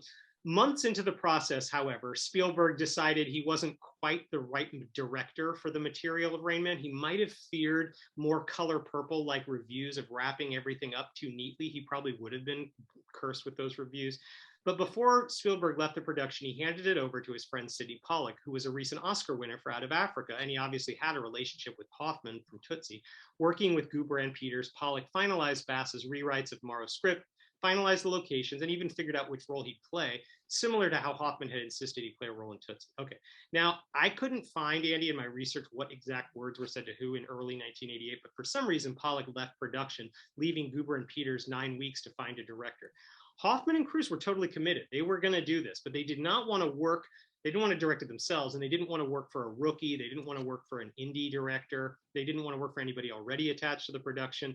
Somehow Peters and Guber convinced another Baltimore native director besides John Waters, Barry Levinson, and his producing partner, Mark Johnson. The reason this is so impressive that he convinced Levinson was this was the exact same time that Levinson's film Good Morning Vietnam had not only earned $100 million, which was not a common thing for a comedy then, but also Robin Williams' first Oscar nomination. So it was so they got Levinson. That was like, and Levinson had 9 weeks and his partner Johnson to ramp up because United Artists had a start day of May 2nd, 1988. UA was insisting on that because they wanted the movie made and edited in time for Christmas '88 Oscar season. They were like, that has to happen. Levinson was like, okay, fine, I can do that, which is kind of remarkable that that happened. Levinson took the role that Hoffman had envisioned for Pollock, which is sort of funny, you know, the doctor in the arbitration office in LA at the end. Yeah, one of the key production decisions Levinson did not make was making production they chose early on, they chose to shoot in Cincinnati, Oklahoma, Las Vegas, and Los Angeles. I would argue Oklahoma looks like a lot of other, I mean, they make the locations in Oklahoma look like 7 other places, which I think is really impressive just from a production designs perspective. But one thing Levinson did do was he chose Hans Zimmer to do the soundtrack. This was when Hans Zimmer was a nobody. Yeah. He knew him from this apartheid drama, A World Apart. And I'm just going to quote Hans Zimmer really quick. He said, the Raymond character doesn't actually know where he is. The world is so different to him. He might as well be on Mars. So why don't we just invent our own world of music for a world that doesn't really exist, unquote. I would actually argue that the music comes to feel more like a part of Charlie's world that Charlie didn't know existed, just enough to feel like a long suppressed epiphany. Rain Man begins with Iko Iko played over a Lamborghini chassis being hauled over Los Angeles to land near Charlie Babbitt, whom we soon see in his garage/warehouse with his 2 employees, Lenny and Susanna, working a $75,000 deal to flip 4 Lamborghinis that, we soon learn, is a deal in jeopardy because the EPA hasn't cleared the cars and the swing loaners are threatening to repossess while the buyers are getting cold feet. On the rural highway to a Palm Springs hotel, Charlie and Susanna are exhibiting clear relationship tension when Lenny's call to Charlie's car phone reveals Charlie's father's death in Cincinnati, which causes Charlie to remark upon he and his father's relationship tension. Charlie U-turns, flies to Cincinnati, brings Susanna upon her insistence, attends the funeral, distant from the other mourners, brings Susanna to his father's mansion, and looks at his dad's cream-colored 1949 Buick Roadmaster convertible. At Susanna's urging, Charlie tells her of the Rain Man, an imaginary friend who comforted him as a toddler, as well as telling her the story of the day he, as a teen, presented great grades to his father, asked for the Buick, got refused, stole it anyway with his pals, got pulled over, and, unlike his pals, was left in jail for days to rot, after which he ran away and never spoke to his dad again. At a legal office, attorney Mr. Mooney reads to Charlie his dad's final letter and the part of the will leaving Charlie the Buick, while the other $3 million is to go to a private trustee Mooney won't name. Charlie lies at a local bank and learns the name and location of one Dr. Bruner. So he and Susanna drive to Walbrook. And as they wait for Bruner, they soon realize Walbrook is an institution for patients with severe intellectual disabilities. When Bruner refuses to help Charlie, Charlie threatens legal action. As Susanna sits in the Buick, a stranger gets into it and claims to drive it well until Charlie arrives, kicks him out, hears him know the previous upholstery, and then grills the stranger, Raymond, who claims to have the same parents as Charlie. Soon, Raymond and Susanna are watching Judge Wapner on TV while in an adjacent hallway, Bruner tells Charlie that Raymond is an autistic savant with deficiencies, abilities, routines, self-protective rituals, and an inability to understand emotions or money. In Raymond's room, Charlie pushes at Raymond, asks if he can recall books he's read, unarranges the books, and provokes Raymond to say, "Oh, Vern." This Vern reassuring Raymond and telling Susanna he knows Raymond better than anyone, yet Raymond wouldn't notice if he left, he being Vern. Charlie asks to take Raymond on a walk, where he gets a reluctant Susanna to move the Buick to near the estate gate. And then Charlie takes Raymond on a long walk to the car so that he can kidnap him and lie to Susanna that Bruner wanted them to spend more time together. In a hotel, though Raymond has a hard time adjusting, They eventually get him pizza, Wheel of Fortune on TV, a phone book to read, and a bed near the window so that the couple can have sex. But after Charlie yells at Raymond, Susanna says Charlie lied about Bruner, and Charlie admits he's keeping Raymond until Bruner gives him half of his $3 million, so Susanna absconds. At a diner, just before Charlie makes a payphone threat to Bruner, Raymond's rising panic over maple syrup and toothpicks caused Charlie to grab his neck and say, "Stop acting like an effing retard." I'm putting that in quotes, even though I didn't give you the entire quote, which would have included a word rhyming with ducking.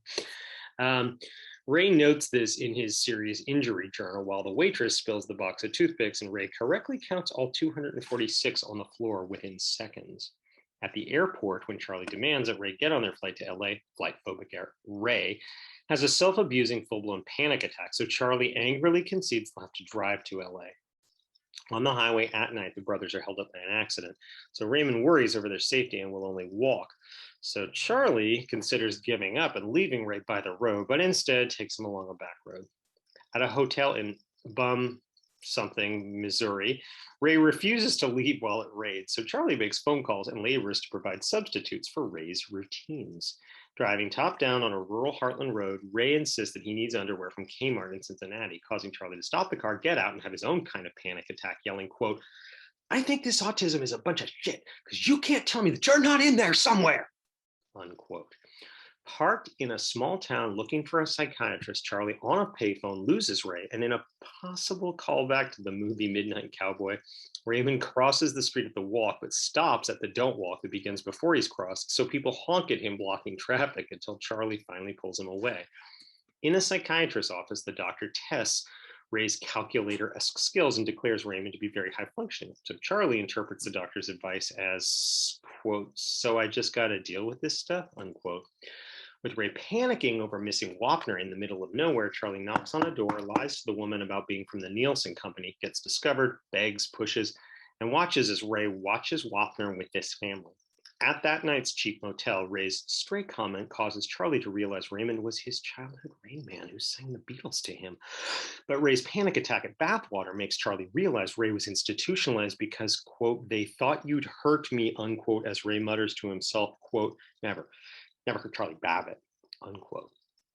Charlie buys Ray a portable TV and learns from a payphone call to Lenny that the swing loan company seized the cars and demand $80,000, or, as Lenny puts it, they're out of business. At a diner near Las Vegas, Charlie realizes something, tests Raymond's ability to count cards, and says, quote, "You are beautiful, man," unquote. Charlie pawns off his watch for enough capital to dress himself and Ray in matching brace suits. He tells Ray, "Kmart sucks." The brothers begin betting blackjack, which goes quite well, eliciting an enthusiastic crowd, an $86,000 profit, and the casino's surreptitious attention. But the people who work for the casino can't figure out the cheat. At the bar, Ray meets a sparkly woman who suggests a 10 p.m. date, but feels insulted by Ray's random responses. In their palatial suite, Charlie readies Ray for his date with Iris by showing him to dance. But at the end, when he goes in for a hug, Ray freaks. Susanna shows up, says Charlie's treatment of Ray makes her sad, accompanies both brothers to the date, watches Iris stand up Ray, sees Charlie get taken into a chat by security briefly, accompanies Ray into the elevator, stops it, and shows Ray how to kiss. In the Vegas hotel front driveway, after Ray calling himself an excellent driver the whole movie, Charlie lets him prove it, and they all laugh. In LA, Charlie shares an affectionate ciao with Susanna, situates Ray in his apartment, gets called by Bruner, meets Bruner alone at Bruner's hotel, argues, turns down his $250,000 check, asks why nobody told him he had a brother, and goes home to find Ray freaking out over a smoke detector that Charlie destroys. At the climactic meeting, Charlie, Raymond, and Dr. Bruner meet with a court-appointed doctor who asks Charlie if he really wanted to trade his brother for $1.5 million, asks Charlie if after a week he wants to take care of Raymond forever, and asks Raymond to choose between Charlie and Walbrook so many times that Ray freaks, and Charlie surrenders. As Charlie gets emotional, Ray calls him "my main man" and allows their foreheads to touch. At the Amtrak station for a train to Cincinnati, Bruner meets the brothers, asks if Ray wouldn't prefer Kmart clothes, hears Ray say, "Kmart sucks," lets them have a final moment. During that final moment, Charlie says he'll see Ray in 2 weeks and quivers his lip as he says goodbye. So what did you think of this movie, Andy? What do you think? What stands out? The biggest thing that stands out to me is just how great Cruise is. Like Yeah. Tom Cruise is the secret sauce of this movie. And, for all the attention that was given at the time to Hoffman in, the title role playing, as you said, this type of character and disability that you did not see in Hollywood, represented often. I think Cruise is ultimately what really makes the movie work. Yeah. And I think if this movie had come out later at a time when I think award voters were a little bit, I mean, they still love showy performances, but this was back at a period where if you did anything showy, and I don't mean that detrimentally against Hoffman, he's very good, but this was back at a time where showy pretty much always overshadowed the more grounded and subtle. Yep. I think Cruise is so great in this movie. His evolution as a character, who his relationship with Raymond begins completely selfish. It's purely through selfish and a bitter perspective. And by the end, Charlie is not completely changed. I mean, he is still a pretty difficult person. He's still very self-interested. He's still often very arrogant and stubborn, but he's become more human by the end of it in ways that are very, very believable. And, he's come to, I think what he's really come to accept is not even just the idea of that Raymond is who he is, but he can't control it. Yeah. And he's used to being able, you see him throughout the course of this movie, trying to get what he wants in business through just sheer force of will. Yes. And he was raised, it seems, by a father, and this was the, issues they had growing up, another of many Tom Cruise, father issues movies. His father seemed like somebody who tried to control everything through force of will. And by the end, Charlie comes to realize, I can't do this with Raymond. Yeah. This is who Raymond is. And even though I think the movie does a very good job and Cruise does a very good job of being honest with how frustrating those moments can be, because I think a less honest movie would have tried to make it so, we all learn a little something from Raymond, like that sort of thing. Yes. This movie doesn't shy away from the fact that Raymond can be an incredibly frustrating experience. Thank you. Because dealing with something like that is hard. It's really hard. And it's okay to acknowledge that it's hard. Like Raymond doesn't have to be a savior that way.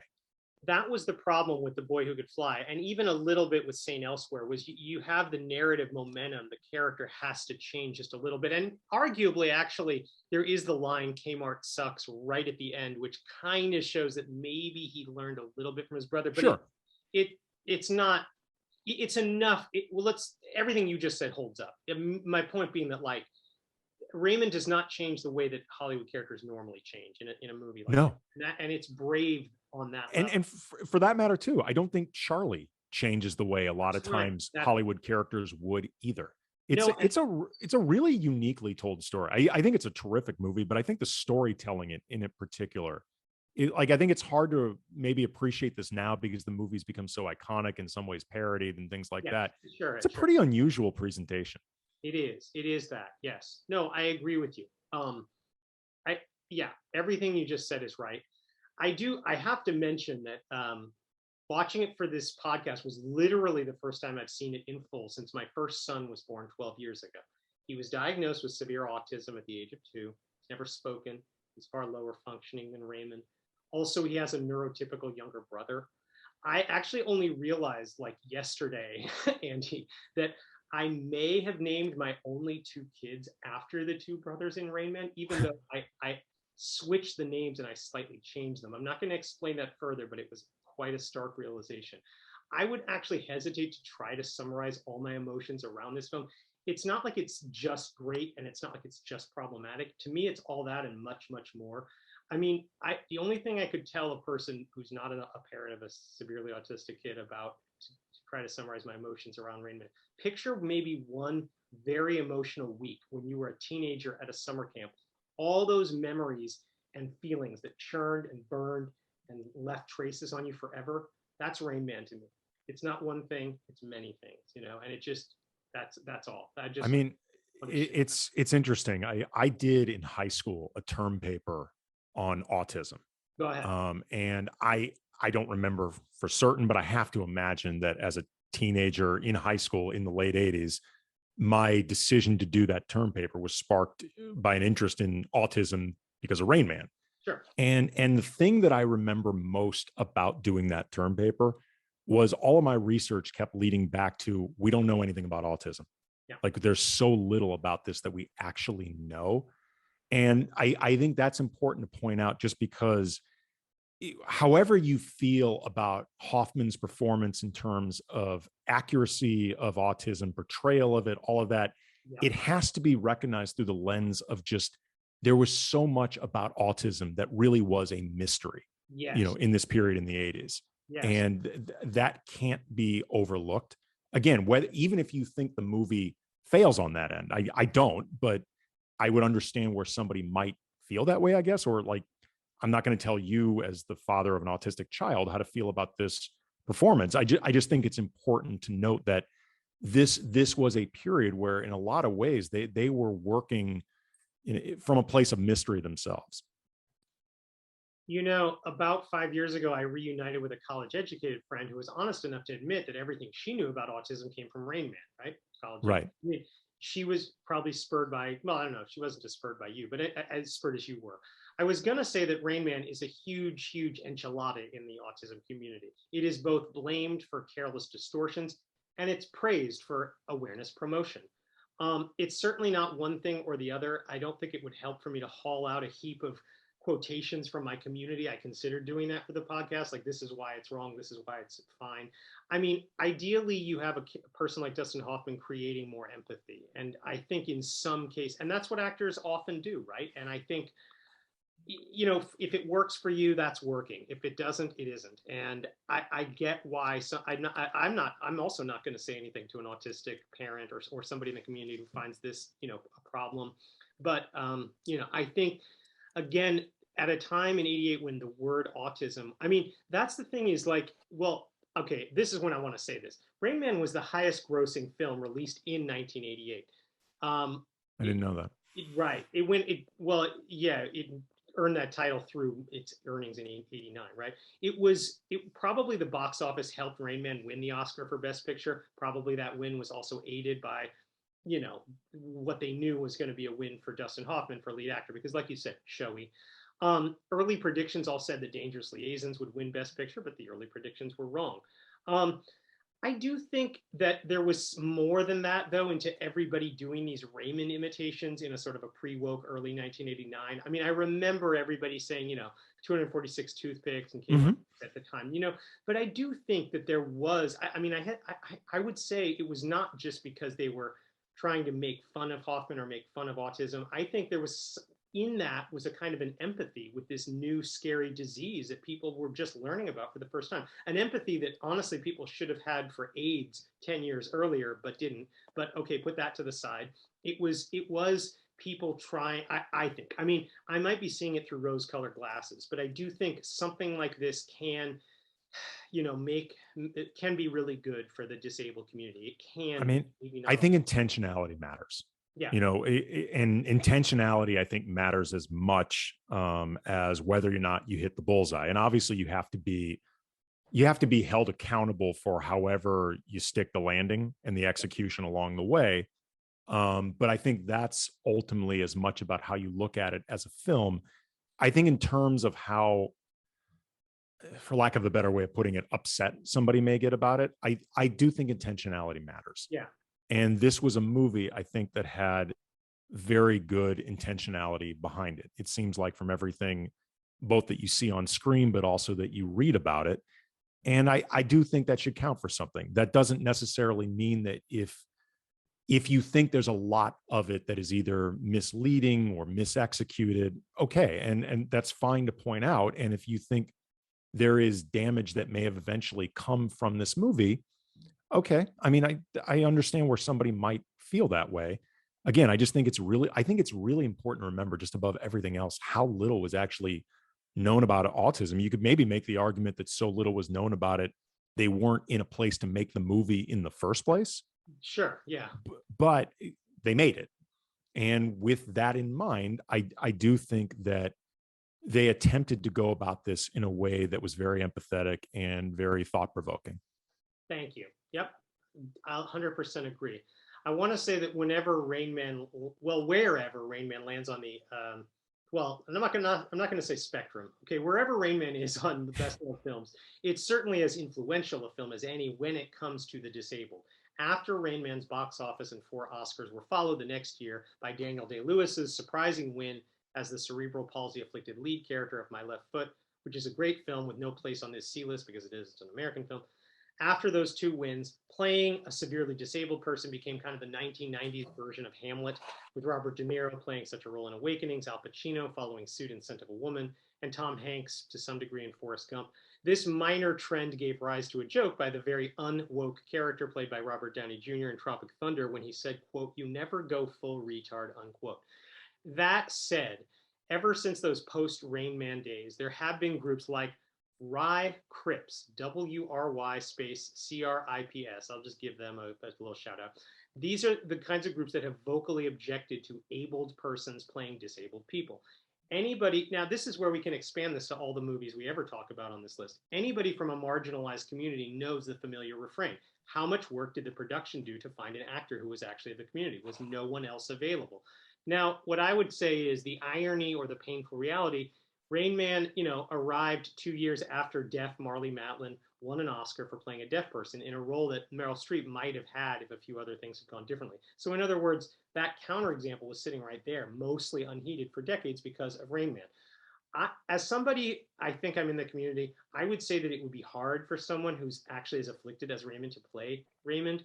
I would be cautious of us walking into a minefield here. Andy, you mentioned in another minefield. Let me say it, there's some people with very strong opinions about this, not just at Riker. Sure. So, and I totally get that. And I don't want to be the person that tells them how to feel about it. I can right. offer my own opinion. You can offer your own opinion, but it's okay not to agree. I think we forget that in general. Like, it's okay. Well, I was just going to say that I consider what we've seen something of a reaction to 8 years of Reaganism in tune with the beginning of Roseanne, The Simpsons, and the beginnings of sort of harder hip hop. I think that today's first 4 films show a somewhat impressive concern for marginalized groups who had mostly been sidelined throughout Hollywood history. Stand and Deliver consistently centered a group of modern day aspirational American-born Latinos in a way that no Hollywood film had really ever done.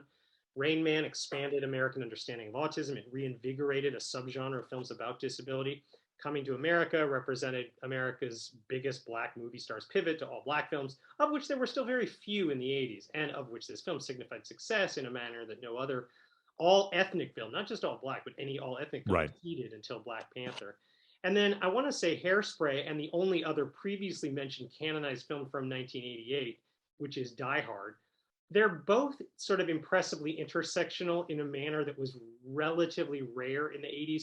That is, instead of them just being about one member of a group and his WAPSP co-star, like you could say of Trading Places or Rain Man, Hairspray and Die Hard are very specific about aspects of different marginalized groups, even as their members are coming together to form this unlikely alliance against the kind of the WASPy threat. And what I mean by that, I think Hairspray and Die Hard, those are the kind, that's what we expect now, Andy. I think that is the kind of movie, we now see these as kind of forerunners, or we should, to the current expectations of Hollywood, which is, okay, every movie should be like that now. And I think that's just something, I don't know. That's what I noticed. That's all that ends my little TED talk on that part. Okay. I don't know if you agree with that. I mean, don't you think that we expect that level of intersectionality now from movies, and we're not there yet? I think we expect it. We don't always get it. Expect might not even be the right word. I think we're just more conscious of it. Okay. Expect, I think, would be too strong. I don't think we've reached a place where you could expect this with any reasonable chance of it being delivered upon regularly. But I think it is increasing in that direction for sure. Like it's much more top of mind. And just, there's an expansion of, for lack of a better word, because I often hate this word, content, across TV, across film, between, Netflix and Amazon and Hulu and all these different companies that didn't exist before. You combine that with just an increased awareness and demand that, again, expectation might be too strong just because I think people get cynical that their expectations are going to be delivered upon. But again, there is definitely much more of an awareness for it and something that you would be looking for more top of mind than you had before. I think that's really well said. Let's back up a second because I think this is important. What is the first fictional feature directed by an African American woman? This isn't easily Googleable, or at least Google results can be deceiving, taking you to titles that are shorts, documentaries, are not made by Americans. Two films from the 20s are vying for that title, namely Tressie Souders' A Woman's Error and Zora Neale Hurston's Children's Games. But both those features are lost, and it's not clear how widely they were released. So which African-American woman directed the first verifiably widely released fiction feature? By one measure, the answer is Liz White, who turned a camera on a stage on an all-black Othello when that was being done on stage, which starred a young Yaphet Kotto as Othello. She did this over years in the 1960s, only to cut and release the film in 1980 after Kotto had become famous enough via several movies, including Alien. Even then, the black and white film only played at a few special screenings. By another measure, the answer is Losing Ground, directed by Kathleen Collins, about a black philosophy professor losing her painter husband. Losing Ground is a film that never lost ground at the box office because it was never released, only playing at a few festivals before Collins's too early death in 1988. By another measure, the answer is Sky Captain, a lost thesis film by Nima Barnett, or perhaps the same woman's 90-minute American Playhouse film Zora Is My Name that never played beyond TV. In this conversation, we often hear about Eugene Palcy, the Martinican woman who directed the terrific Sugarcane Alley, about sugarcane workers of the 30s. After making that, Palcy risked her life pretending to be a reporter in apartheid South Africa just for the sake of making a movie, impressing Marlon Brando so much that he came out of his decade-long retirement to commit to her film, A Dry White Season, which, partly thanks to Brando, became the first American studio-financed film directed by a Black woman. But Palcy isn't American. Martinique deserves her glory. Julie Dash, however, was born in 1952 in Queens, New York, and raised in the Queensbridge Housing Project, although she was unavailable by the time Akeem showed up in Coming to America. Dash earned a BA in film production from City College of New York in 1974, after which she moved to Los Angeles for graduate school at UCLA and a fellowship at the AFI Conservatory. In 1975, inspired by stories from her father, she began making notes about an African-American family from the Sea Islands at the start of the 20th century. However, Dash's attention was then drawn to directing or leading 3 excellent short films in 3 years: For Women, Working Models of Success, and Diary of an African Nun. And all of these won acclaim and few awards. Dash later said, quote, "I stopped making documentaries after discovering Toni Morrison, Toni Cade Bambara, and Alice Walker. I wondered, why can't we see movies like this? I realized I needed to learn how to make narrative movies," unquote. In other words, it wasn't enough to simply replicate the style of the white patriarchy. Her ideal films would speak some kind of dissonant method, mode, form, language that couldn't necessarily be understood by or fit into the dominant culture. You get that? Right. For years, Dash applied for various grants. In the early 80s, she won a Guggenheim to do research on African migration through the South Carolina Lowcountry, as well as funding from both Women Make Movies and the Black Filmmaker Foundation to make a 34-minute fiction film called Illusions about a Black voice actress in the 1940s who passes as white in the radio and film industries. The latter occupied most of Dash's free time until about 1985, when it won the Black American Cinema Society Award, and Dash concentrated full-time on writing and making Daughters of the Dust. Julie Dash's 1992 book, Daughters of the Dust, The Making of an African-American Woman's Film, describes the difficulty she had describing to white-run institutions her reasons why the richness of Gullah culture required the film to be a feature. Grant writers saw the color purple. Dash saw all kinds of other colors. Finally, in 1987, using film stock from friends like Charles Burnett, Dash shot a sample on St. Helena Island in South Carolina when she was still calling the Nana character Great Mother Palmer. 4 of the actors in the sample told Dash they would absolutely reprise their roles whenever Dash got the full feature funding. For another year, that failed. But finally, in 1988, as I said, American Playhouse granted Dash about, well, I didn't say this part yet, about $800,000 to make Daughters of the Dust. For another year, Dash concentrated on finding and scheduling actors, costumes, cameras, film stock permits, and lighting equipment. The last point became moot when the Sea Islands, as part of a national park, refused to allow Dash to bring four-wheel drive vehicles on the island, meaning they couldn't move an electrical generator. Dash was dismayed at losing her night scenes, but husband Arthur Jaffa, who was working as a co-producer and the director of photography, felt he could make up for them with the use of only natural light. For a while, the plan was to film during summer 1989 to take advantage of longer days, but heat, mosquito, and summer winds were countervailing issues. And eventually, Dash scheduled the 4 weeks of principal photography to begin in mid-September. However, as production gathered and rehearsed on Hunting Island, the approach of Hurricane Hugo forced them to evacuate to Charleston, which is exactly where the hurricane redirected itself to. Recovery of equipment and talent took more than a month. Finally, on the same day as a devastating earthquake on the West Coast, October 17, 1989, the peaceful East Coast hosted the first day of Dash's principal photography, and that lasted about a month. Dash knew even then that scoring and editing would probably take a long time, and indeed, it consumed the better part of a year, with the goal of submitting the film to the now prestigious Sundance Film Festival. Dash made it, and the film premiered at Sundance in January 1991, where Jaffa won the Cinematography Prize. And Daughters of the Dust went on to become what is generally considered the first widely released film directed by an African American woman. Daughters of the Dust starts with credits that end produced, written, and directed by Julie Dash, followed by this title card.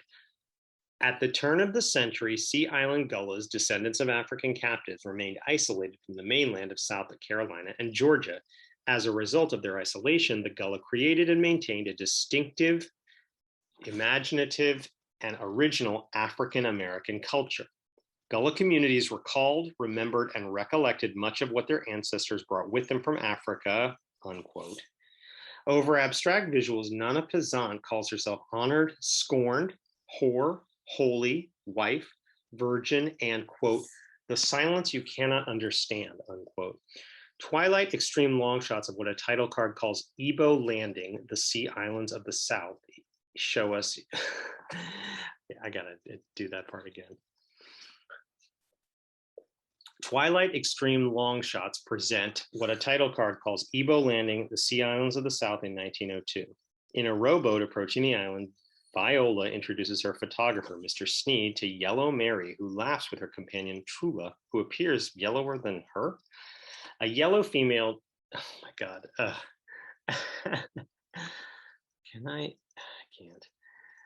can't. A young female narrator, the unborn child, says her story began before she was born with her great-great-grandmother, Nana Pazant, quote, her flowers to bloom in a distant frontier, unquote. She can still hear Auntie Hagar calling to her daughters, Iona and Myone, whom we sort of see in abstract visuals. On the rowboat, Sneed argues that slave importation was outlawed 50 years before the Civil War, but Viola counter-argues that an exception was made for saltwater Africans sent to these islands. Nana Pazant says the word north wets the lips of her family as they box up and ready to move. Some girls gather to read the love letter to Iona of St. Julian Lastchild, a son of the Cherokee Nation, whom we see laboring with Black men and finally sitting in the bend of a thick willow tree. The film cross-cuts between two scenes, an abstract one of girls in white dresses ritualistically dancing on the beach, cut with Nana Pazant and her grandson Eli, who are next to family graves, arguing over legacy and life and Eli's wife's Eula's dubiously conceived pregnancy. Abstract, non-narrative visuals of routine work are eventually accompanied by Nana's voiceover, cataloging miseries of the 19th century, followed by the unborn child voiceovering, this time as one of hope and beginnings, as Gullah girls goggling through kaleidoscopes are crosscut with 1902-ish images of crowds on urban streets. On the sandy white beach, Viola arrives and gets embraced by the large family, including Hagar, who leads the family in their contempt of Yellow Mary and Trula, even or especially after Yellow Mary presents store-bought biscuits to Hagar. Viola gathers the youngsters to tell them about their life, her life up north, about faith and food and found things, and about Jesus Christ, the Lord. Resting on the branch of a beachside willow, Yellow Mary calls Eula a real Geechee girl, calls Ebo the most desolate place on earth, calls her family living like savages, calls for good gumbo, calls, quote, the raping of colored women as common as fish in the sea, unquote, and calls out for a man she could depend on. Not that she'd always want to depend on him. After Eula nods, Yellow Mary advises her to remain with dependable Eli and never tell him the baby's real father. Cutting to the unborn child voiceovering that she had to convince Eli she was his child, as Sneed shoots all the men at the beach, one of whom explains Bilal coming on the very last slave ship. Yellow Mary explains having a stillbirth leading to a damaged breast, leading to Cuba and working there with a family that kept her until she finally, quote, fixed her titty, unquote, and was able to return home. To synthified tribal music, Yellow Mary, Trula, and Eula find a large umbrella on the beach. On a wind-blown, tree-shaded sandbar, Hagar advocates leaving Nana and her root potions and hoodoo behind, hailing, quote, the new world we're moving into, unquote, with fewer Africans acting fresh off the boat. Over shots of men and women over stone cauldrons stirring and using hot tar, the unborn child says, quote, we left our markers in the soil in memory of the families who once lived here, unquote. Affectionately, Yellow Mary and Trula present a then modern catalog to a small boy called Ninny Johns, advising him to narrow down his wish list from everything.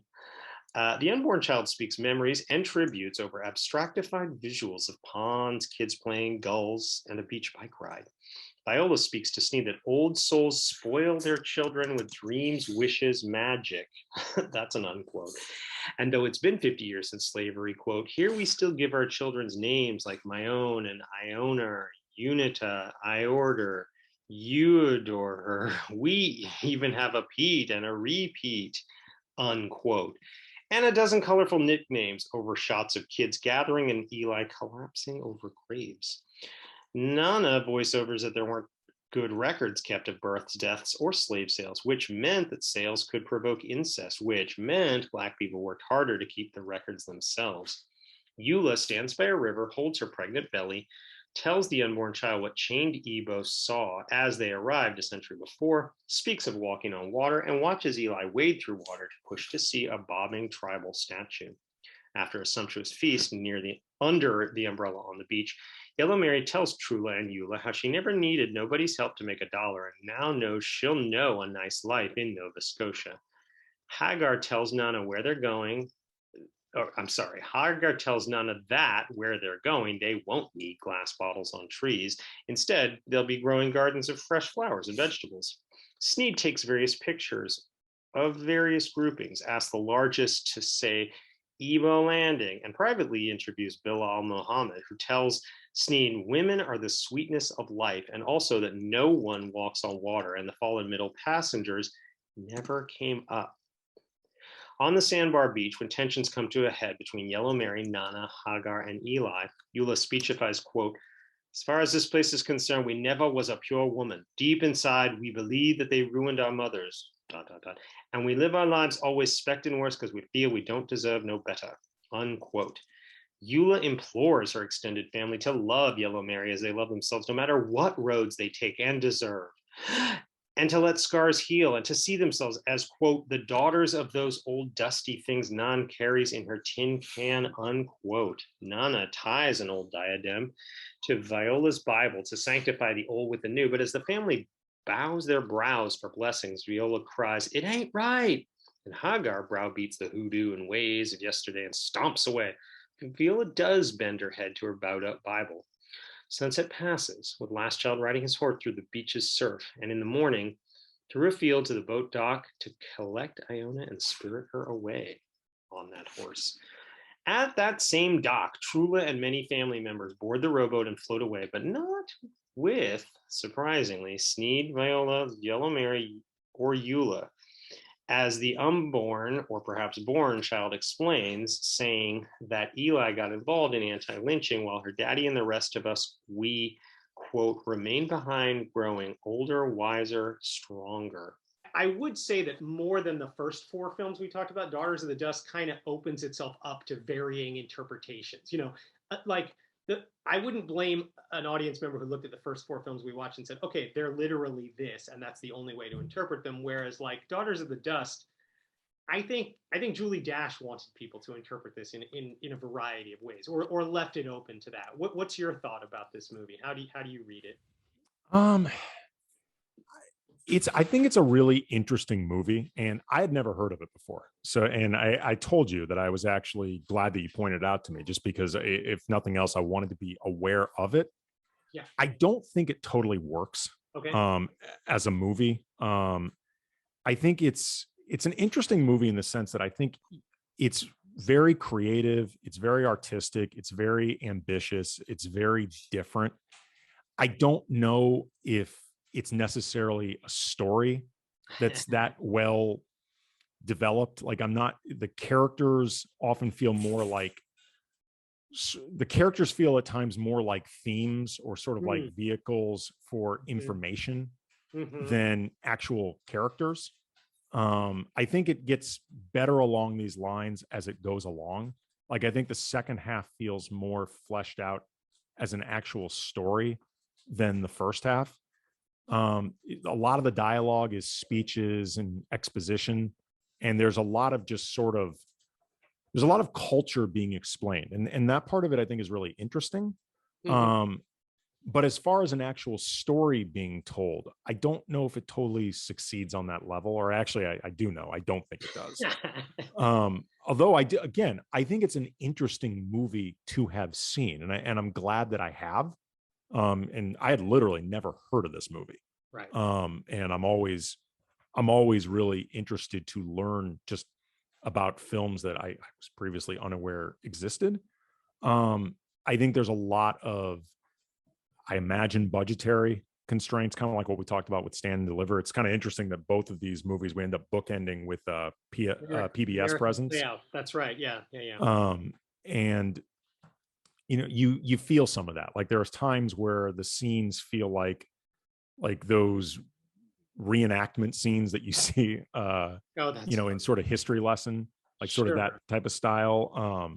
Right, like when they cut to the 1902, like street, like the black and white footage, like that's literally from 1902, or certain, or it feels like it's supposed to be like. Yeah, like at times it feels like those reenactments. That's more about sort of placing history than the actual acting itself. The early part of the movie, remember in American Psycho, where Patrick Bateman is talking about Genesis, the band?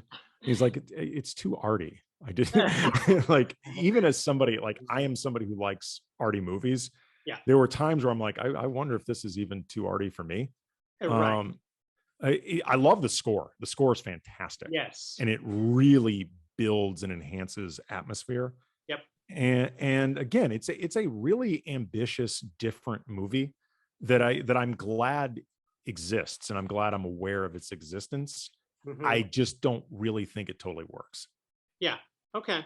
I mean, I can see that. You're not the first person to tell me this, especially since I have students. Yeah. For myself, I think I was very lucky in college that a professor assigned to us Toni Morrison's book Beloved, like 2 years after that book was published. I mean, let me say, because have you read Beloved? I mean, it's okay if you haven't. No, I have not. I am not going to sit here and pretend to you, Andy, that I understood every chapter of Beloved the first time I read it. That is a hard book to get. I mean, just what is even going on? What's happening scene to scene? God knows half the time. But I would say that the overall experience of the book opened me up to new ways of sort of approaching the traumas of generations of forced migration, chattel slavery, and systematic abuse. And all of those themes, by the way, are very compelling as themes. And they're raised in ways that I think in and of themselves are compellingly presented, like in terms of just raising awareness of sort of like generational trauma and, like themes of the cost of assimilation and, what gets lost along the way, particularly when that assimilation, the origin of it is forced. This was forced assimilation. Yes, it is. In terms of slavery to America. But again, just in terms of the actual story being told, and I hope this doesn't come across too much like nitpicking, but or sort of carping against things about it that, again, I do find really interesting. I don't think it totally works from the sense of storytelling. I do think it works very well in terms of making you as an audience member interested in a specific element of a subject that you might not have known about before. Well, right. I think what its fans would say in response is Julie Desch isn't necessarily interested in what you consider storytelling, or Sure. the usual kinds of storytelling, or it's we back in college we would quote that Audre Lorde dictum: "The master's tools will never dismantle the master's house," because white male language can't cure these traumas. It might even reinforce them. So we need something else. And in some ways, I mean, so now Daughters of the Dust, it's commonly known as the first film directed by an African American woman to see a nationwide theatrical release. And I have to say that for me, in a way, I feel that it's good that Daughters of the Dust is that movie, that makes that milestone a sort of a more meaningful intervention than if Julie Dash had been hired to direct Coming to America, because I do think Dash's film is trying to challenge and disrupt much of what we knew and expected from cinema. Even if many of my students don't get it, don't like it, maybe it's not for them, or I don't know. I mean, Well, I mean, it's a really, like I said, it's very ambitious. It's very artistic. Yeah. In certain respects, I actually wonder if it would have worked better as a play. Right. Because it feels in a lot of ways like a filmed staged play. Yeah. And it's, when you look at Julie Dash and some of the directors that were making movies around that time, like Reginald Hudlin, yes, Bill Duke for both Deep Cover and Rage in Harlem. Obviously, we talked about Spike Lee, Mario Van Peebles, Matty Rich, Hughes Brothers, John Singleton. Like, you're starting to see this period of quote unquote black films becoming more at the forefront of movie making, and even some of them getting studio releases. But a black woman directing, as you note, is not there. And I consider myself reasonably well versed on film. I never heard of her before. And she didn't. It's my understanding, at least, she didn't do a lot in terms of filmmaking after that. Correct? Well, yeah, it's a long story, but basically that's right. Yeah, I mean, that's the short version. It was hard for her to get funding. Yeah, so it turned out academia was a bit of a softer cushion. Well, I really, look, even as somebody who doesn't think the movie totally works, I really appreciate what she did in terms of taking a chance. Like, she's getting a very rare opportunity, and it's very clear, for better or worse, depending on how you look at it, she didn't look at this from the perspective of career preservation. What is the best way to make sure I keep working in this industry? Absolutely. That's a great point. She very clearly said, this may be my one shot to tell any type of story I want on film. This is going to be the one I do. Yep. That's I love the way you said that. And it's so true that after Daughters of the Dust, most films directed by African-American women would be a little more conventionally drawn. And for examples, how about Eve's Bayou or Love and Basketball? I mean, most films made, period, were more conventional than this one. I don't care who directed it. The thing is that, but that's what I mean. This is on that Toni Morrison, let's rewrite the rules. And I respect that. I think, this was sitting there, like you said, there was this whole movement towards black film at the time, but black women, not really as much for years. Beyonce eventually said how much she loved this film for Lemonade. That helped it open this movie up to a whole new generation. You just gave me the perfect kind of segue to kind of wrap up here, which is, what these films had in common. I mean, or sort of looking to the next podcast a little bit. I think part of what I said about 88 and what we saw then applies to some degree. The movies I was talking about in the beginning, Do the Right Thing, the movies you just said, we were starting to see, there's all kinds of things that were happening in the early 90s. Conservatives would bemoan that new term politically correct, but that term only was beginning to describe various new efforts toward inclusion that I'm going to get into next time. It was the 90s. It was, people were ready for the next thing, whether it was hip hop, grunge, Generation X. And I think next week's 5 films are absolutely both effects and causes of that pivot.